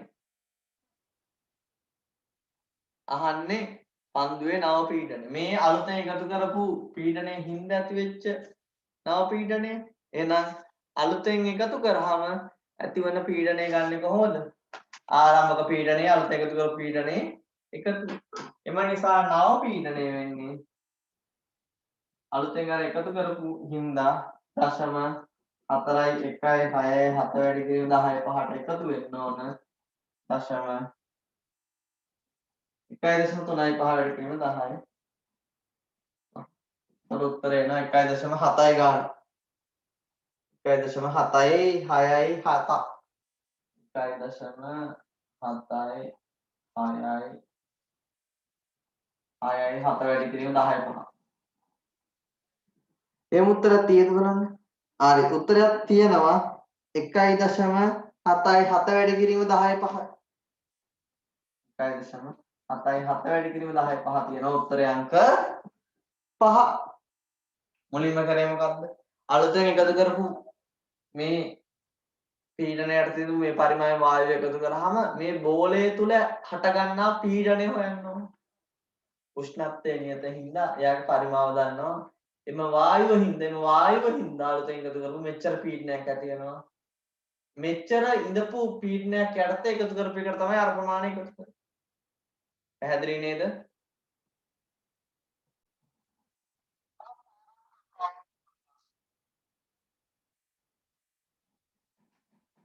දාහතරවෙනි ප්‍රශ්නයේ තියෙන්නේ නයිට්‍රොෆීනෝල්. නයිට්‍රොෆීනෝල් කියන්නේ ෆීනෝල් වලට NO2 බැඳුණු නේද?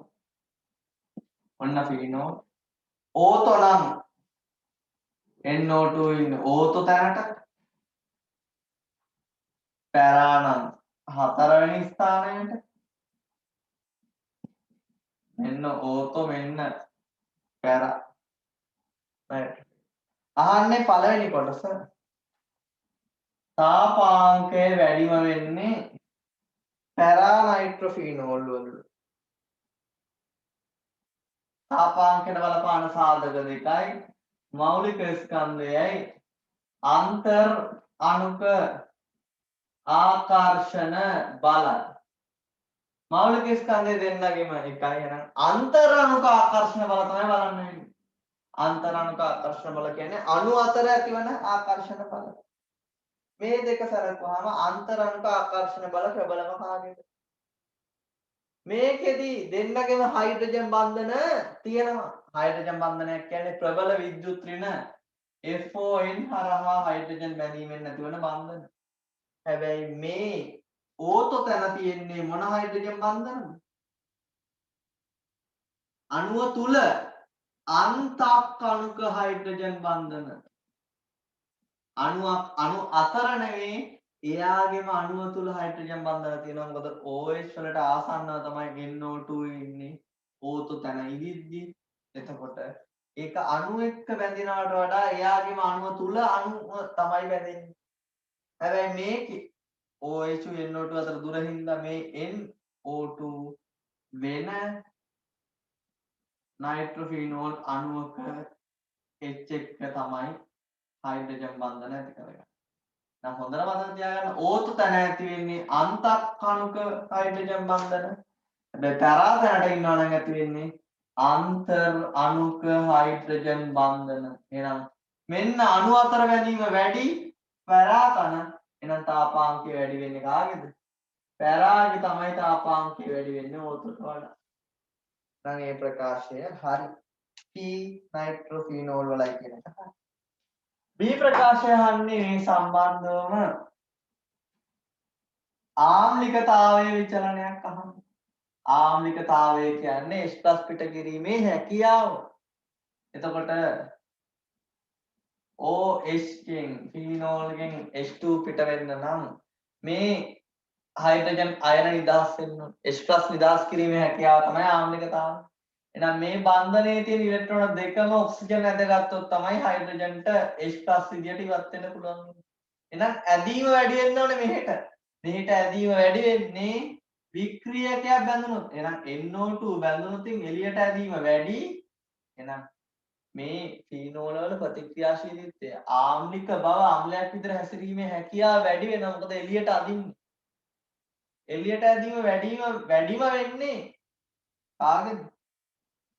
පැරා තැන වැදිලා තිබ්බොත්. හේතුව තමයි කෙලින්ම හොඳට අඳින්න පුළුවන්. හැබැයි ඕතු තැන වැදිලා තිබ්බොත් හයිඩ්‍රජන් අයන නිදහස් කිරීමේ හැකියාව අඩු වෙනවා. හේතුව තමයි මේ අන්තක් අණුක හයිඩ්‍රජන් බන්ධනක් තියෙනවා. H+ නිදහස් කිරීමේ හැකියාව අඩු වෙනවා ඒකෙන්. අන්තක් අණුක හයිඩ්‍රජන් බන්ධන හින්දා මේ පැරා තැනට වඩා ඕතු තැන අඩු වෙනවා. ඇද්දට එළියට මෙයා පොඩ්ඩක් එයා එක්ක අණුව තුල බන්ධන හට ගැනීමේ හැකියාවක් තියෙනවා. එහෙනම් දෙවෙනි ප්‍රකාශයත් හරි ආම්ලිකතාවය වැඩිම වෙන්නේ පැරා නයිට්‍රොෆීනෝල් වල තමයි. තුන්වන එහෙනම් එකත් හරි ඒත් හරි බීත් හරි.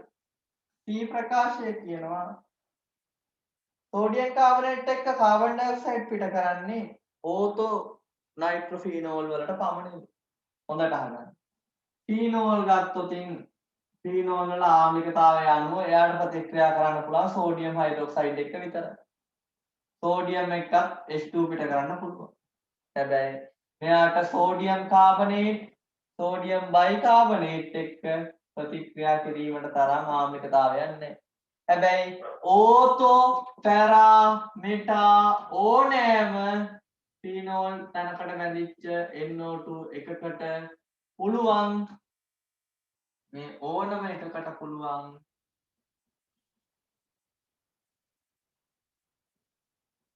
සෝඩියම් කාබනේට් සෝඩියම් බයිකාබනේට් එක්ක කාබන් ඩයොක්සයිඩ් පිට කරන්න. මොකද මේ තුනම ආම්ලිකතාවය වැඩි ෆීනෝල් වලට සාපේක්ෂව. එහෙනම් හොඳට මතක තියාගන්න මේ තුනටම සෝඩියම් බයිකාබනේට් දැම්මොත් කාබන් ඩයොක්සයිඩ් පිටවීම සිද්ධ වෙනවා. මේ තුනෙන්ම ආම්ලිකතාවය වැඩිම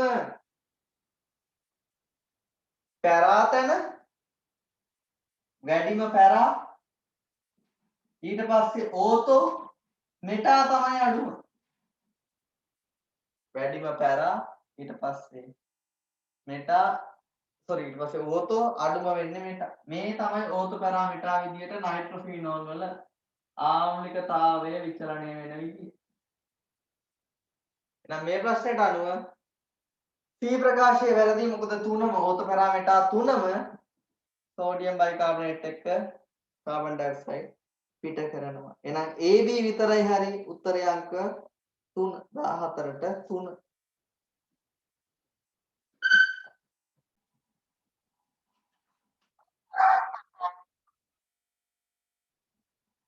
ආලස්සනි ප්‍රශ්නය. විරංජන කුඩු නිපදවීම සඳහා ක්ලෝරින් වායුව යොදා ගනි. විද්‍යාගාරයේදී විරංජන කුඩු නිපදවීම සඳහා Cl2 ලබා ගන්නේ KMnO4 මගින් KCl ද්‍රාවණය කාම්ලික මාධ්‍යයේ ඔක්සිකරණය කර ජලයේ යටිකුරු ස්ථාපනය. රෙඩොක්ස් එක මොකද්ද? පර්මැංගනේටුයි Cl ඍණයි. පර්මැංගනේට් මෙන් ධන දෙක බවට පත් වන ආම්ලික මාධ්‍යයේදී Cl ඍණ Cl2 වෙනවා. මේකෙන් තමයි එහෙනම් මෙයා හදාගන්නේ. එහෙනම් අපි මේක තුලිත කරගමු. මුලින්ම ඔක්සිකරණාංක වෙනස් කරන පරමාණු තුලිත කර ගන්නවා. ඔක්සිකරණාංක වෙනස් සලකනවා. තුලිත කරගෙන තමයි වෙනස් සලකන්නේ. ඔන්න වෙනස්. මම මෙයාගේ 2යි, මෙයාගේ 2යි, මේක 5යි, දෙකෙන් මොන 5න් මොන වෙන්න ඕන මෙයාගේ 10යි 5. ඊට පස්සේ ඔක්සිජන් මේ පැත්තේ නැහැ. එහෙනම් මේ පැත්තට ජලාණු 8ක් දාන්න ඕන. මේ පැත්තට 16H+ දාන්න. ආරෝපණ දුද්ද බලන්න 2යි 14යි 4යි 17යි තුලිතයි. එහෙනම් 2කට 5ම උරන් පාතෙන් තමයි මේ දෙන්න ප්‍රතික්‍රියා කරන්නේ. මුලින්ම ඕක තුලිත කරගන්න. සෝරි 2කට 10යි.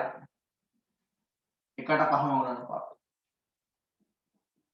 අපිට කියලා තියෙනවා ජලය මත වූ වායු පරිමාව මේ වායු පරිමාව 1.247 වැඩි කිරීම ගන්න ඩෙසිමීටර වලින් දෙන්නේ 1.247 ගන්න ඩෙසිමීටර. ඒකේ පීඩනයක් දීලා තියෙනවා එක වැඩි කිරීම 10 15. හැබැයි උෂ්ණත්වය දීලා තියෙනවා සෙල්සියස් 27.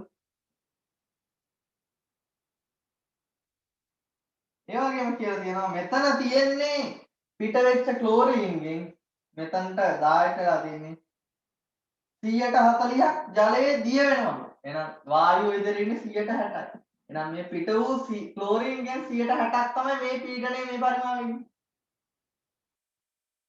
මොකද ක්ලෝරීන් වලින් 140ක් ජලයේ දිය වී ඇත. මෙතන ඉන්න ජලයෙන් ඇති කරන පීඩනයක් දීලා තියෙනවා. මේ මුළු පීඩනය තමයි මේකට ක්ලෝරින්ගේ පීඩනය විතරක් නෙමෙයි මෙතන තියෙන්නේ. මොකද ජලයේ පීඩනයත් අපිට දීලා තියෙනවා.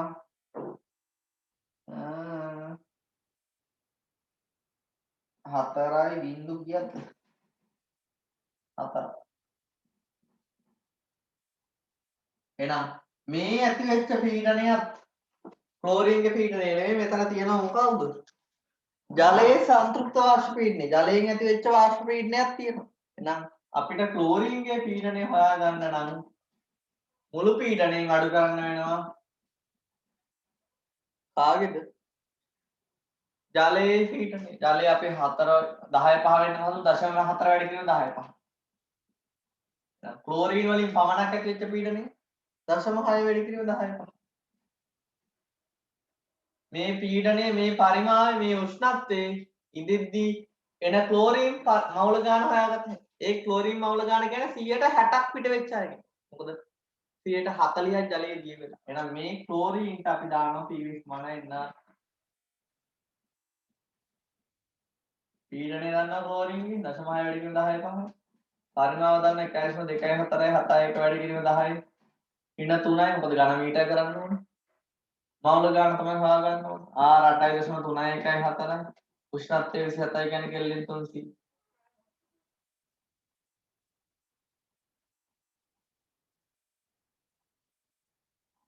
ඕක සුළු කරාම එන මවුල ගාන බලන්න.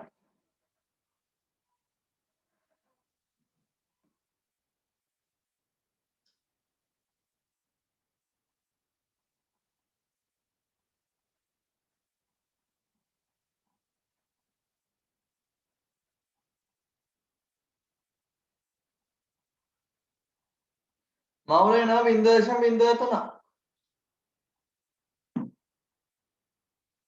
මේ ඉන්න පිට වෙච්ච ක්ලෝරින් ඔක්කොම මවුල ගානද 160ක් තමයි 0.03 වෙන්නේ. නම් පිට වෙච්ච ඔක්කොම ක්ලෝරින් මවුල ගාන කීයද? 0.03 60න් බෙදලා 100න් ගුණ කරනවා.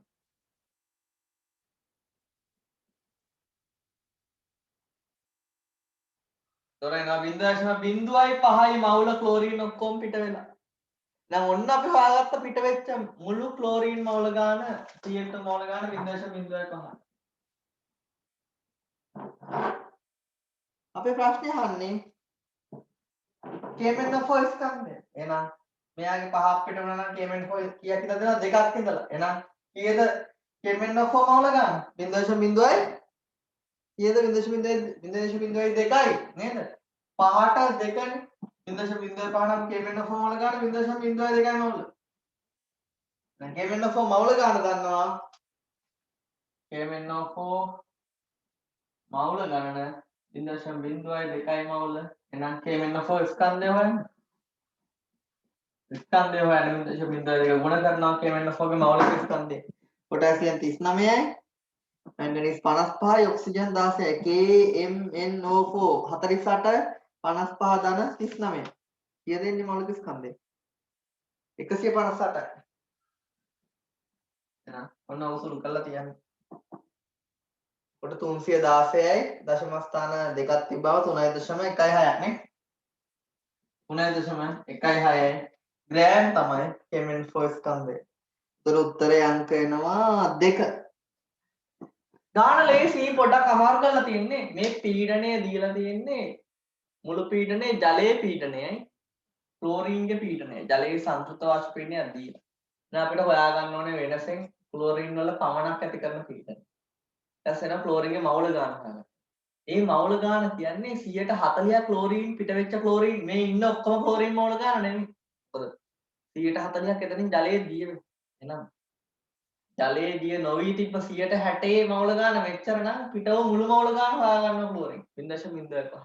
එහෙනම් පහක් පිට වෙන්නේ මෙයාගේ 2යි මවුල හිටියොත්. එහෙනම් 0.05 ක්ලෝරින් පිට වෙන්නේ 0.02 මවුල MnO4- පර්මැංගනේට් තිබ්බ. එහෙනම් KMnO4 මවුල ගාන 0.02යි දෙකම තමයි.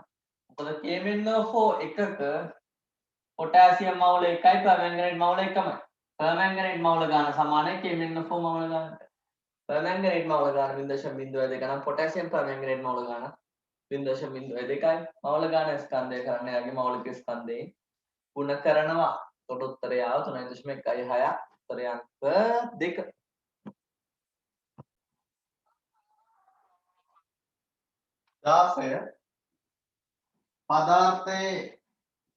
පදාර්ථය පිළිබඳ ඔබේ දැනුම භාවිතා කරමින් කුමන ප්‍රකාශයේ සත්‍ය වේද? සත්‍ය ප්‍රකාශ තෝරන්න තියෙන්නේ පළවෙනි එක. මෝල් ද්‍රව්‍ය පවතින අවස්ථාව වෙනස් කිරීමෙන් එන්ට්‍රොපිය වෙනස් වේද? අවස්ථාශ්‍රිත ශක්ති විද්‍යාවේදී කරනවා. අවස්ථාශ්‍රිත වල අවස්ථා වෙනස් වෙද්දී අදාළ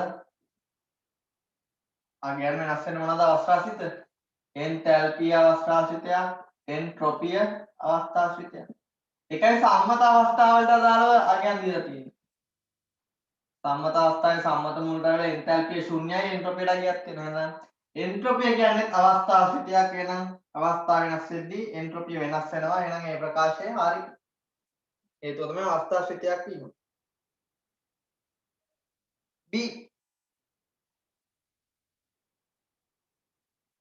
පරිපූර්ණ වායු වල අණුක වේගය රඳා පවතින්නේ නිරපේක්ෂ උෂ්ණත්වය මත පවතී වර්ග මධ්‍යයන් ප්‍රවේගය සමානයි මොකද්ද 3යි RT බෙදීම m උෂ්ණත්වය මත විතරද මෞලික ස්කන්ධය මත රඳා පවතින කියන්නේ වායු වර්ගය මතද රඳා පවතින එහෙනම් B ප්‍රකාශය වැරදි C වායු අණුවක වර්ග මධ්‍යයන් මූල ප්‍රවේගය හා මෞලික ස්කන්ධයේ වර්ගමූලය අතර රේඛීය සම්බන්ධතාවයක් තියෙනවා. වර්ග මධ්‍යයන් මූල වෙන්න නම් මේකත් මූල වෙනවා මේකත් මූල වෙනවා. තියෙන රේඛීය සම්බන්ධයක් නෑ ප්‍රතිලෝමයි. වර්ග මූලයත් එක්ක තියෙන්නේ ප්‍රතිලෝම සම්බන්ධතාවය. රේඛීය නෙමෙයි. ප්‍රතිලෝම.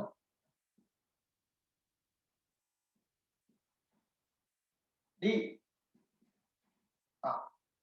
සසම්භාවී වේගයට වඩා මධ්‍යහ්න වේගය මොකද වෙන්නේ ප්‍රස්ථාර වල පෙන්නනවා සසම්භාවී වේගයට වඩා මධ්‍යහ්න වේගය වැඩිට වඩා වර්ග මධ්‍යහ්න මූල වේගය වැඩි වෙනවා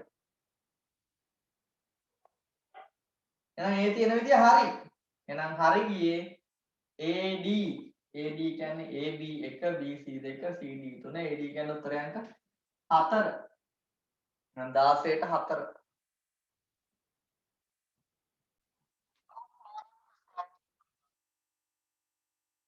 17 වෙනි ප්‍රශ්නය C4යි H7යි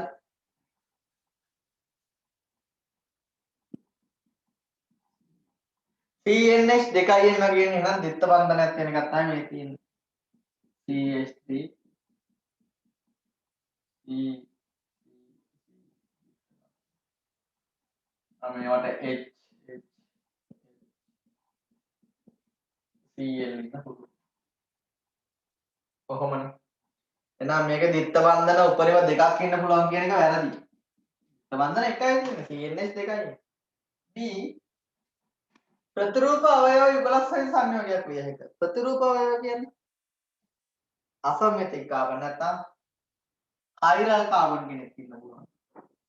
බලන්න. Cl එක මෙතනට આવොත් එතනට H එක දාන්න.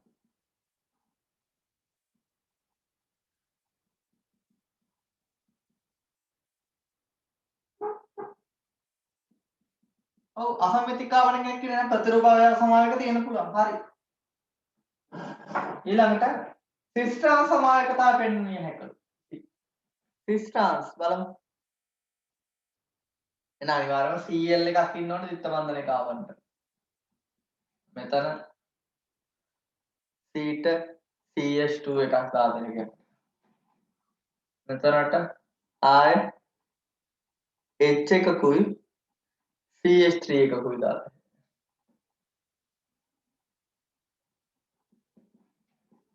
මෙන්න ට්‍රාන්ස් සිස්ටාන්ස් තියෙනවා. ජ්‍යාමිතික සමායකතාව වෙන්නත් පුළුවන්. ඒ වගේම සිස්ටාන්ස් තියෙන්නත් ඕන. D මෙය ප්‍රාථමික කාබනික හේලයිඩයක් විය නොහැකිය. මෙය ප්‍රාථමික කාබනික හේලයිඩයක් විය නොහැකිය.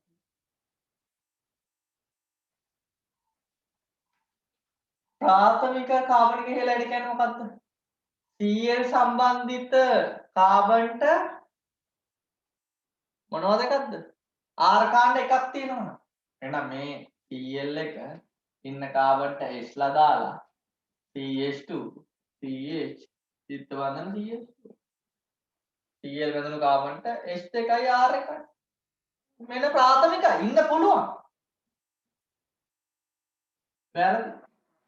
එහෙනම් හරි ගියේ මැද දෙක. CD විතර BC විතරයි.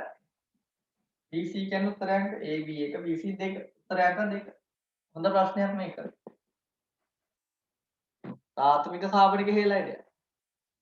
R බඳුණු කාබන් ටෙස්ට් එක. එහෙම එකකුත් ඉන්න පුළුවන්. අනිත් එක සමාවිතතාවයෙන් තියෙන්නේ.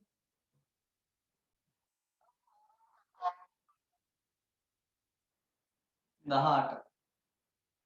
18 කියන්නේ නිවැරදි ප්‍රතික්‍රියාව කවරේද? ඒ කියනවා තාප අවශෝෂක ප්‍රතික්‍රියාවල පළවන ශක්තිය ප්‍රතික්‍රියක වලට වඩා වැඩි. ප්‍රතික්‍රියක පළ බවට පත්වන විට ප්‍රතික්‍රියක ශක්තිය අවශෝෂණය කරගන්න. ඔව් ප්‍රතික්‍රියක වලට පළවන ශක්තිය සෑම විටම වැඩි වෙනවනේ තමයි නේද ප්‍රකාශය හරිය. B තාපදායක තාප අවශෝෂක ප්‍රතික්‍රියා අතරින් තාප අවශෝෂක ප්‍රතික්‍රියාවලදී පමණක් ප්‍රතික්‍රියක තාපය අවශෝෂණය කරයි. ඔව් හරි. ප්‍රතික්‍රියක තාප අවශෝෂණය කරන තාප අවශෝෂක ප්‍රතික්‍රියාව නෙමෙයි. තාපදායක වල ප්‍රතික්‍රියක තාපය පිට කරන. C ප්‍රකාශය. ඕනෑම රසායනික ප්‍රතික්‍රියාවක් සිදුවන විට එන්තැල්පි පරයාසයක් සිදු වේලු.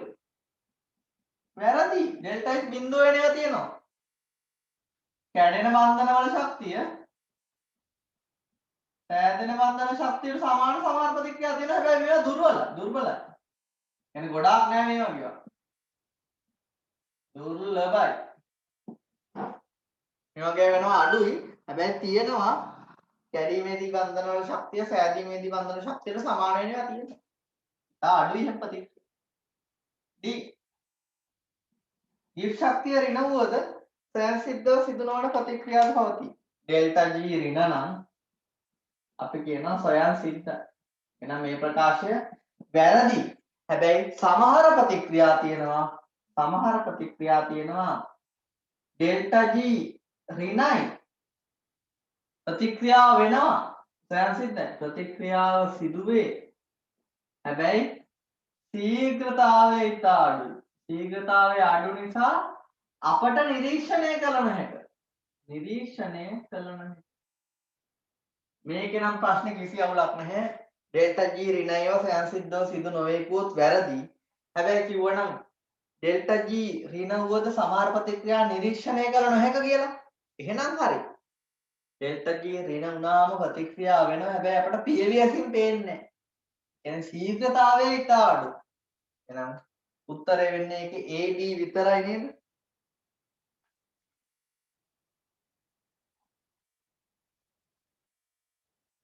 එහෙනම් උත්තර අංක 1.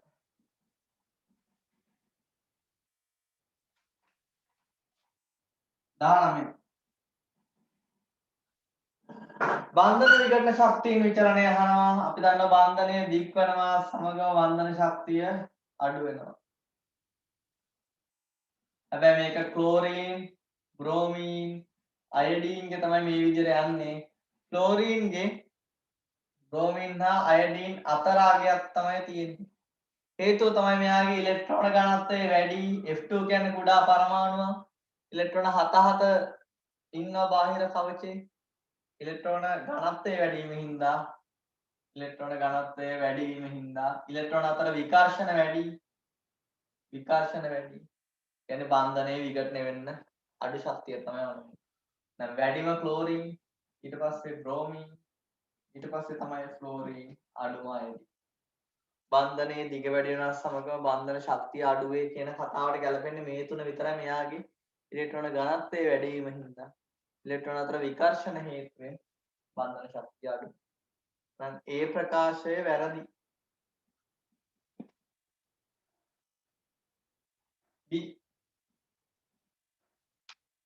සියලුම හැලජන සිසිල් තන්ක KOH එක දීදාකරණය වේලු. ඒක F2 වල වෙන්නේ ක්ලෝරින්, බ්‍රෝමීන්, අයඩීන් කියන තුනද සිසිල් තන්ක එකක් දීදාකරණය වෙනවා සෝඩියම් හයිඩ්‍රොක්සයිඩ් එක්ක උණු සාන්ද්‍ර එකක් ප්‍රතික්‍රියා වෙනවා. Cl2 ගත්තොත් සිසිල් තන්ක නම් Cl ඍණ OCl මයිනස් බවට දීදාකරණය වෙනවා සිසිල් තන්ක සෝඩියම් හයිඩ්‍රොක්සයිඩ් එක්ක. උණු සාන්ද්‍ර සෝඩියම් හයිඩ්‍රොක්සයිඩ් එක නම් Cl2 Cl ඍණ ClO3 ඍණ බවට දීදාකරණය. මෙහෙම වෙන්නේ මේ OCl මයිනස් වල දීදාකරණයේ හින්දා තමයි උණු සාන්ද්‍ර අවස්ථාවේදී OCl මයිනස් එක Cl ඍණ ClO3 මයිනස් එක බවට දීදාකරණය වීම හින්දා තමයි මේක වෙන්නේ. මේ විදිහට Br2 Br ඍණ OBr ඍණ උණු සාන්ද්‍ර අවස්ථාවේ නම් Br ඍණ OBrO3 ඍණ බවට නිදාකරණය වෙනවා. ඔය විදිහටම I2 I minus OI minus සිසිල් තනක අවස්ථාවේදී උණු සාන්ද්‍ර අවස්ථාවේදී I minus IO3 minus බවට නිදාකරණය වෙනවා. එහෙනම් ඒක වැරදි. මොකද ෆ්ලෝරින් නම් නිදාකරණයක් වෙන්නේ නැහැ. AB වැරදි. C හයිඩ්‍රජන් හේලයිඩ් සැලකීමේදී ඒවායේ උදාසීන එන්තැල්පි HCl HBr HI වල සමානයිලු HF වල අනෙක් පාරට වඩා වැඩිලු.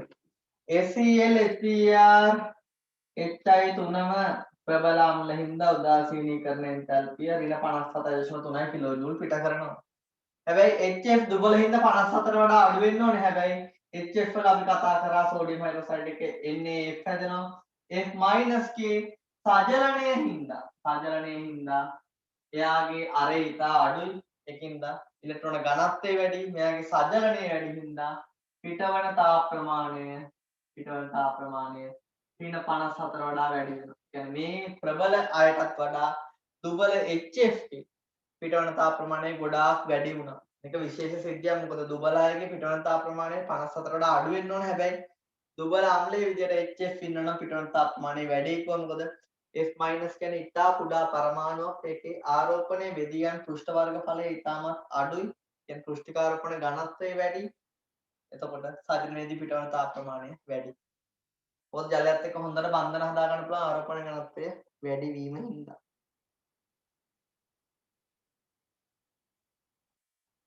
ඊළඟ එක හයිඩ්‍රජන් හෙලයිඩ් අතරින් ඉහළම බන්ධන විකරණ එන්තැල්පිය HF වල එමාවිය H2 වලට වඩා ඉහළලු. ඔව් HF වල බන්ධන විකරණය තමයි වැඩිම, බන්ධන ශක්තිය වැඩිම HF වල. F2 ගත්තොත් F2 නෙමෙයි මෙතන HF කතා කරන්නේ. HF HCl HBr HI ගත්තොත් පිළිවෙලට තමයි වෙනස් වෙන්නේ. ඒ HF ගේ අගය තමයි වැඩිම. ඒක H2ටත් වඩා වැඩි අනිවාර්යයෙන්. එහෙනම් D ප්‍රකාශයත් හරියනම් CD තමයි හරි ගියේ. CD හරි ගියේ උත්තරය අංක. එතකොට CD කියන්නේ උත්තරය අංක 4 නේද? A B B C CD sorry උත්තරය අංක 3. CD කියන්නේ 3. 19ට 3. දැන් 18ට 1 ආවා 19ට 3 ආවා.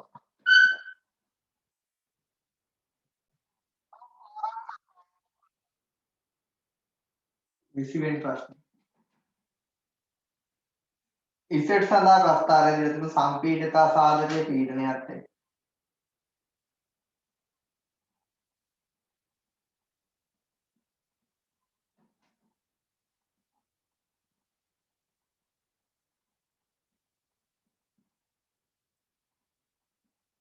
ඉසෙට් සම්පීඩිතා සාධකය 1 වෙනි 0.5 මොකද දීලා තියෙන්නේ?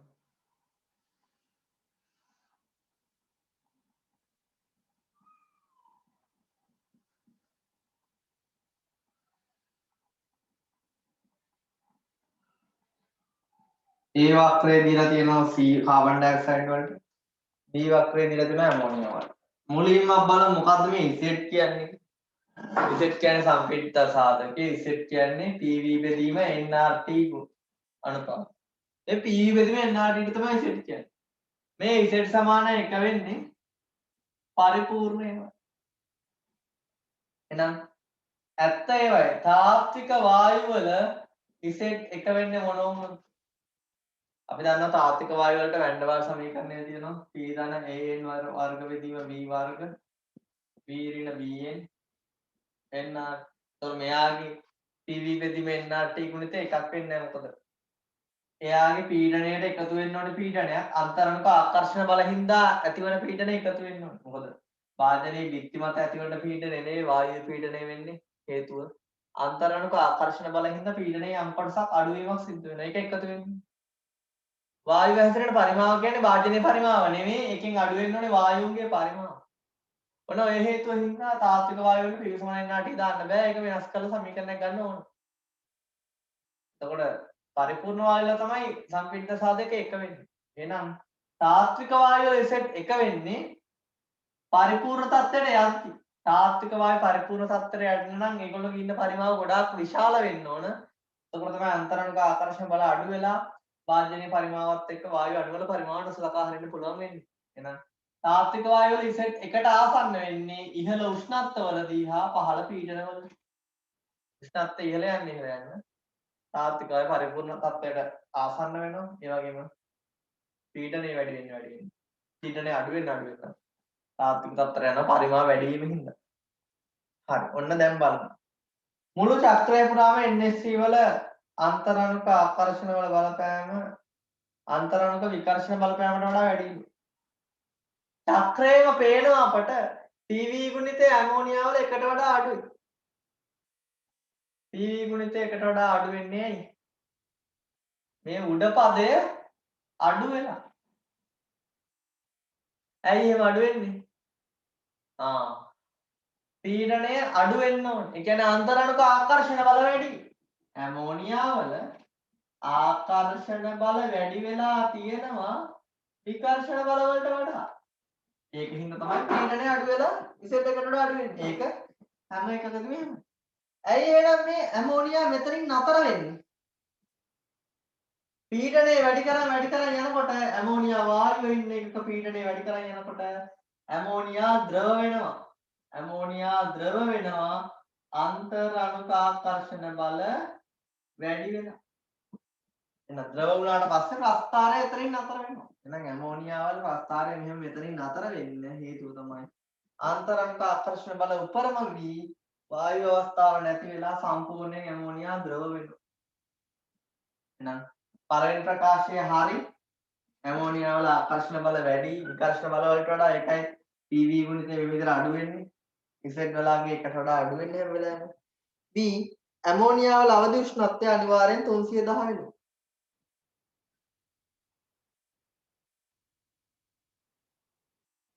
මේ 310ට අදාළව තමයි ප්‍රස්ථාර දීලා තියෙන්නේ. 310 දී වෙලා තියෙන දේ තමයි ඇමෝනියා වායුව ද්‍රව වෙලා. මොකද්ද මේ අවදි උෂ්ණත්වය කියන්නේ? අවදි උෂ්ණත්වය කියන්නේ මොකක්ද? කලාප සමතුලිතතාවය කතා කරන්නේ. අවදි උෂ්ණත්වය කියන්නේ පීඩනය වැඩි කිරීමෙන් වායුවක් ද්‍රව කිරීමට හැකි ඉහළම උෂ්ණත්වය නේද? වායුවක පීඩනය වැඩි කිරීමෙන් අවදි උෂ්ණත්වය කියන්නේ මොකක්ද? පීඩනය වැඩි කිරීමෙන් වායුවක් ද්‍රව කළ හැකි ඉහළම උෂ්ණත්වය. එතකොට මේක 310 වෙන්න ඕනේ නෑ නේද? ඇයි? 310යි ද්‍රව තත්ත්වයට පත් වෙනවා. හැබැයි 310ට මෙතනිට වඩා අඩු වෙන්න පුළුවන්. තේරුණාද? ඒ කියන්නේ මොකද්ද? 310 දී පත් කරන්න පුළුවන් කියන්නේ ඊට වඩා පහළ උෂ්ණත්වවලදීත් පත් කරන්න පුළුවන්. ඉහළම උෂ්ණත්වයනේ. හැබැයි 310 කියන්නේ අපිට හරියම අවදි උෂ්ණත්වයයි කියලා කියන්න බෑ. මොකද අපිට මේ ප්‍රස්තාවය හරියටම කියන්නේ මේ අවම අවස්ථාව 310 කියලා. 310 උෂ්ණත්වයේ තියාගත්තට පස්සේ තව පීඩනය වැඩි කරලා වුණත් අපිට ද්‍රව ගන්න පුළුවන් ඉහළ උෂ්ණත්වයක් තියෙන්න පුළුවන්.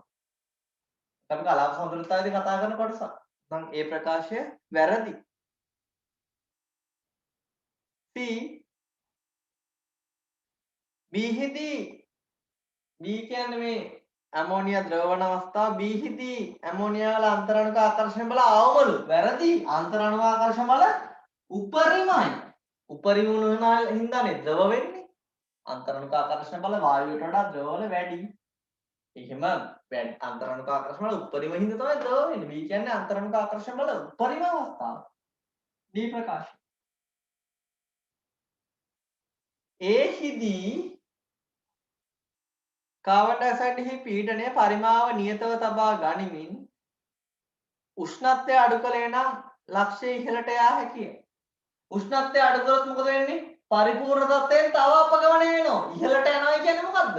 පරිපූර්ණ තත්ත්වයට ආසන්න වෙනවා කියන එක. එහෙනම් උෂ්ණත්වය අඩු කරාම ඉහළට යයිද? නෑ, තව අපගමනය වෙනවා. එහෙනම් මේ ප්‍රකාශය වැරදි. එතකොට හරි ගියේ මොකද්ද? ඒ විතරයි. මේ ප්‍රකාශය විතරයි හරි ගියේ උත්තරය අංක 5.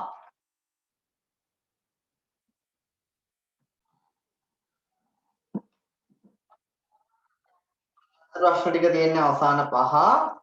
රෙඩොක්ස් ප්‍රතික්‍රියා උත්ප්‍රේරණය කිරීම සඳහා ආන්තරික ලෝහායන ගන්න පුළුවන්. ආන්තරික ලෝහායන කියන්නේ D ගොන්න. පුළුවන් ද ගන්න? ඔව් ගන්න පුළුවන්.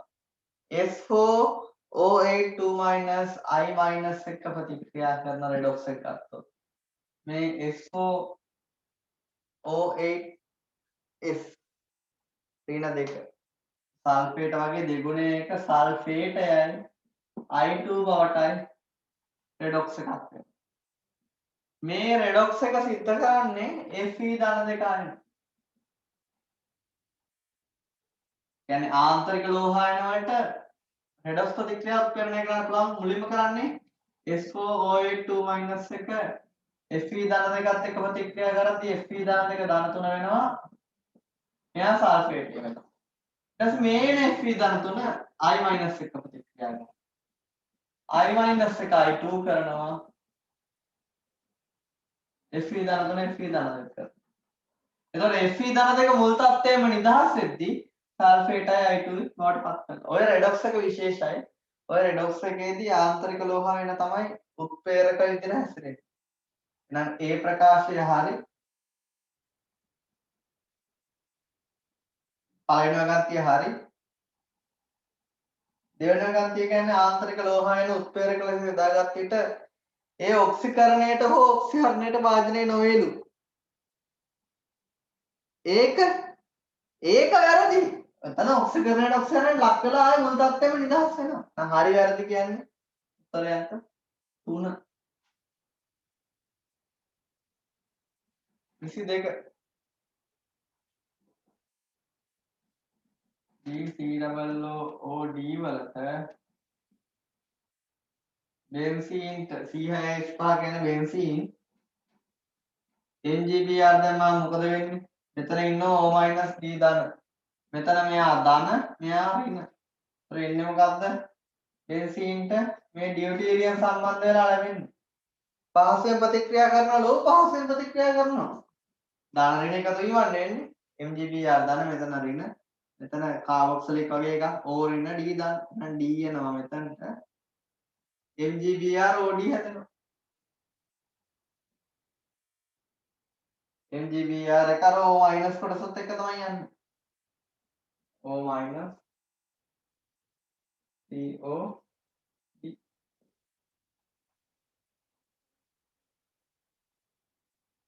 ඒ පහසුවෙන් ප්‍රතික්‍රියා කරලා ඒ ප්‍රකාශය හරි පළවෙනි ප්‍රකාශය හරි ඇල්ඩිහයිඩ් හා කීටෝන වල CO කාණ්ඩය හරහා ග්‍රීනාට් ප්‍රතිකාරක ආකලනය වේ. මොකක්ද ඒ කියලා තියෙන්නේ? CO කොටසෙන් ඇල්ඩිහයිඩ් කීටෝන වල ධන ඍණය ඉන්නේ. ග්‍රීනාට් ප්‍රතිකාරක ආකලනය වේ.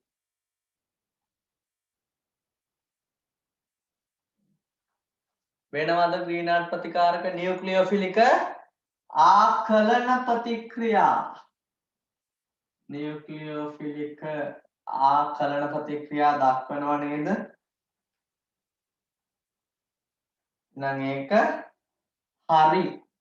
අපි මේවා ප්‍රතික්‍රියා ඔක්කොම කතා කරනවා තියරි වලට. දැන් RCOR කියලා ගමුකෝ. මෙතන CH3MgBr හිටියනම් NaCH3 ඍණ කොටස. එතනට මෙයා කැඩෙනවා. RCO- වෙනවා. එතනට R සම්බන්ධ CH3 කොටස සම්බන්ධ වෙනවා. එතන මේක නියුක්ලියෝෆිලික් ආකලන ප්‍රතික්‍රියා සිද්ධ කරනවා. දෙවන ප්‍රකාශයත් හරි. හැබැයි පළවෙනි එකේ වෙන්නේ නියුක්ලියෝෆිලික් ආකලනයක්ද?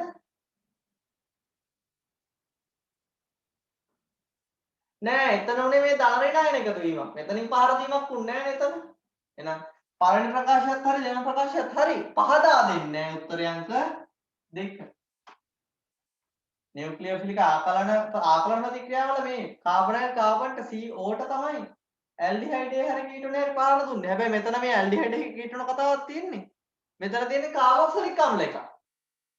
ඇල්ඩිහයිඩ් කීටෝන කතාවක් වුණා මේ ප්‍රකාශය පහදා දෙනවා. පළවෙනි එක කාබොක්සිලික් දෙවෙනි එක ඇල්ඩිහයිඩ් කීටෝන කතාවක් තියෙන ප්‍රකාශ දෙකම හරි පහදා දෙන්නේ නැහැ උත්තරය අංක 2.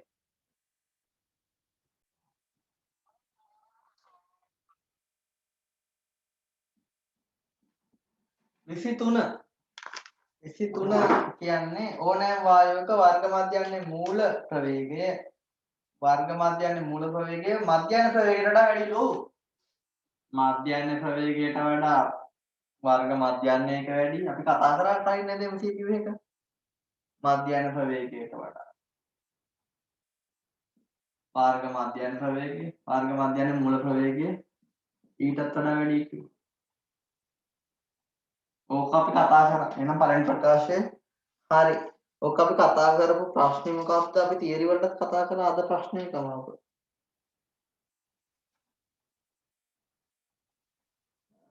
16 වෙනි ප්‍රශ්නෙත් ඔක් කතා කරා අපි. මධ්‍යන ප්‍රවේගයට වඩා වර්ග මධ්‍යන ප්‍රවේගය වැඩි, ඊට වඩා වර්ග මධ්‍යන මූල ප්‍රවේගය වැඩි කියලා. වායු තියරි. නම් පළවෙනි ප්‍රකාශය හරි. වායු අණු වල අහමු චලිතය නිසා සමස්තයක් ලෙස ගත් විට වායු අණු වල මධ්‍යන්‍ය වේගය ශුන්‍ය වේලු. මධ්‍යන්‍ය වේගයද ශුන්‍ය වුණේ නෑ. මධ්‍යන්‍ය ප්‍රවේගය ශුන්‍ය වුණේ ප්‍රවේගයේ දෛශිකයක් නිසා ධන ඍණ දාන්න උනා ප්‍රතිවිරුද්ධ දිශාවට යන අයට. මධ්‍යන්‍ය ප්‍රවේගය තමයි ශුන්‍ය වෙන්නේ. හැබැයි මධ්‍යන්‍ය වේගය ශුන්‍ය වෙන්නේ නැහැ. හේතුව තමයි වේගයේ දෛශිකයන් නෙවෙයි අගය විතරයි ගන්න වෙන්නේ මධ්‍යන්‍ය වෙනකොට. හැබැයි ප්‍රවේගය ගන්නදී ධන ඍණ අගයන් සලකන්න වෙනවා ප්‍රවේගයේ දෛශිකයක් හින්දා. ඒක හින්දා මධ්‍යන්‍ය ප්‍රවේගය ශුන්‍ය වෙන්න පුළුවන්. දැන් පළවෙනි එක හරි දෙවෙනි එක වැරදි උත්තරය අංක 3. 24. සෝඩියම් සල්ෆයිඩ් හා සෝඩියම් තයෝසල්ෆේට් වෙන් කර හඳුනා ගැනීමට ලෙඩ් ඇසිටේට් උපයෝගී කළ හැකිලු. දෙකටම ලෙඩ් ඇසිටේට් දැම්මම මොකද වෙන්නේ?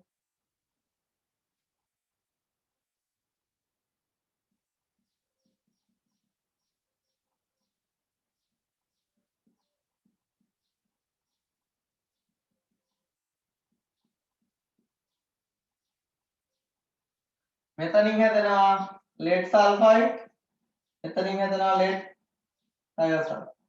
දෙකම සුදු පාට අවක්ෂේප. හැබැයි මේ දෙන්නගෙන් අපිට දැක්කම මිශ්‍ර කළා නම් මේක හඳුනා ගන්න බෑ. හැබැයි මේ දෙන්න රත් කරොත් මොකද වෙන්නේ? මේ ආක්ෂේප දෙක නටවුවාම ලෙඩ් සල්ෆයිඩ් රත් කරාම ලෙඩ් සල්ෆේට් සුදු පාට අවක්ෂේපය වෙනවා. ලෙඩ් තයෝසල්ෆේට් රත් කරාම ලෙඩ් සල්ෆයිඩ් SO2 පිට වෙනවා. ලෙඩ් සල්ෆයිඩ් කියන්නේ කළු පාට අවක්ෂේපයක්. අන්න එහෙනම් ලෙඩ් ඇසිටේට් යොදාගෙන අපිට සල්ෆයිඩ් සල්ෆේට වෙන් කර හඳුනා ගන්න පුළුවන්. පළවෙනි ප්‍රකාශය කියන්නේ බෑ කියලා නේද? එහෙනම් වැරදි. ලෙඩ් සල්ෆයිඩ් තියෙන්නේ. ලෙඩ් සල්ෆයිඩ් මෙන්ම ලෙඩ් සල්ෆේටද සුදු පැහැතිය. ඒකත් හරි ඒක දෙන්නම සුදු. ලෙඩ් සල්ෆයිඩ් නම් කළු පාට. එහෙනම් උත්තරය අංක 4. වෙන් කර හඳුනා ගන්න පුළුවන් හේතුව තමයි රත් කරාම මෙතනින් කළු පාට ලෙඩ් සල්ෆයිඩ් එක හැදෙන්නේ. දෙන්නම මිශ්‍ර කරාම සුදු පාට අවක්ෂේප දෙකක් තමයි කියන දෙන්නේ. ඒ දෙක රත් කරාම තමයි ප්‍රශ්නේ එන්නේ. පැහැදිලිද? 25 වන 25 ඩයසෝනියම් ලවණ හා ක්ෂාරීය මාධ්‍ය ෆීනෝල්. බීටා නැත්තෝලුයි ෆීනෝල එක තමයි ඩයසෝනියම් ලවණ ප්‍රතික්‍රියා කරන්නේ. ෆීනෝල වල OH බැඳුණු කාබන් කෙලින්ම පැරාගෙන ඉන්නේ H එකත් එක්ක තමයි යන්නේ. මේක වෙන්නේ තමයි මෙයා නියුක්ලියෝෆයිලයක් විදියට මෙයා කවුරු විදියටද?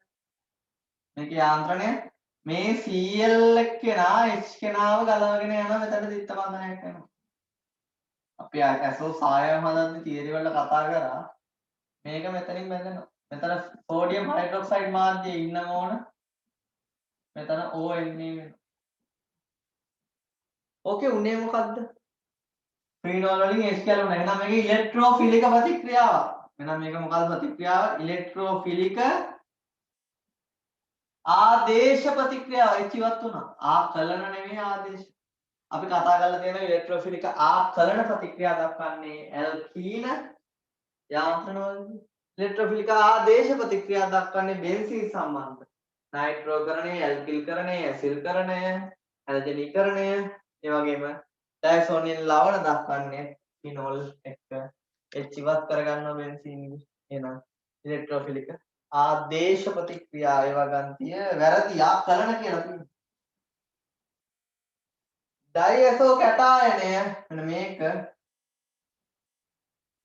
ඉලෙක්ට්‍රෝන මුණ කාණ්ඩ ලෙස ක්‍රියා කරනවා. ලෝ හරි. ඒක H පහර දීලා ගලව ගන්න ඉලෙක්ට්‍රෝ ෆයිලයක් ධන කොටසක් විදිහට තමයි ක්‍රියා කරන්නේ. මේ ප්‍රකාශය හරි. වැරදි හරි උත්තරය අංක 4. 25ට 4. එහෙනම් MCQ ප්‍රශ්න ටික කතා කරලා ඉවරයි.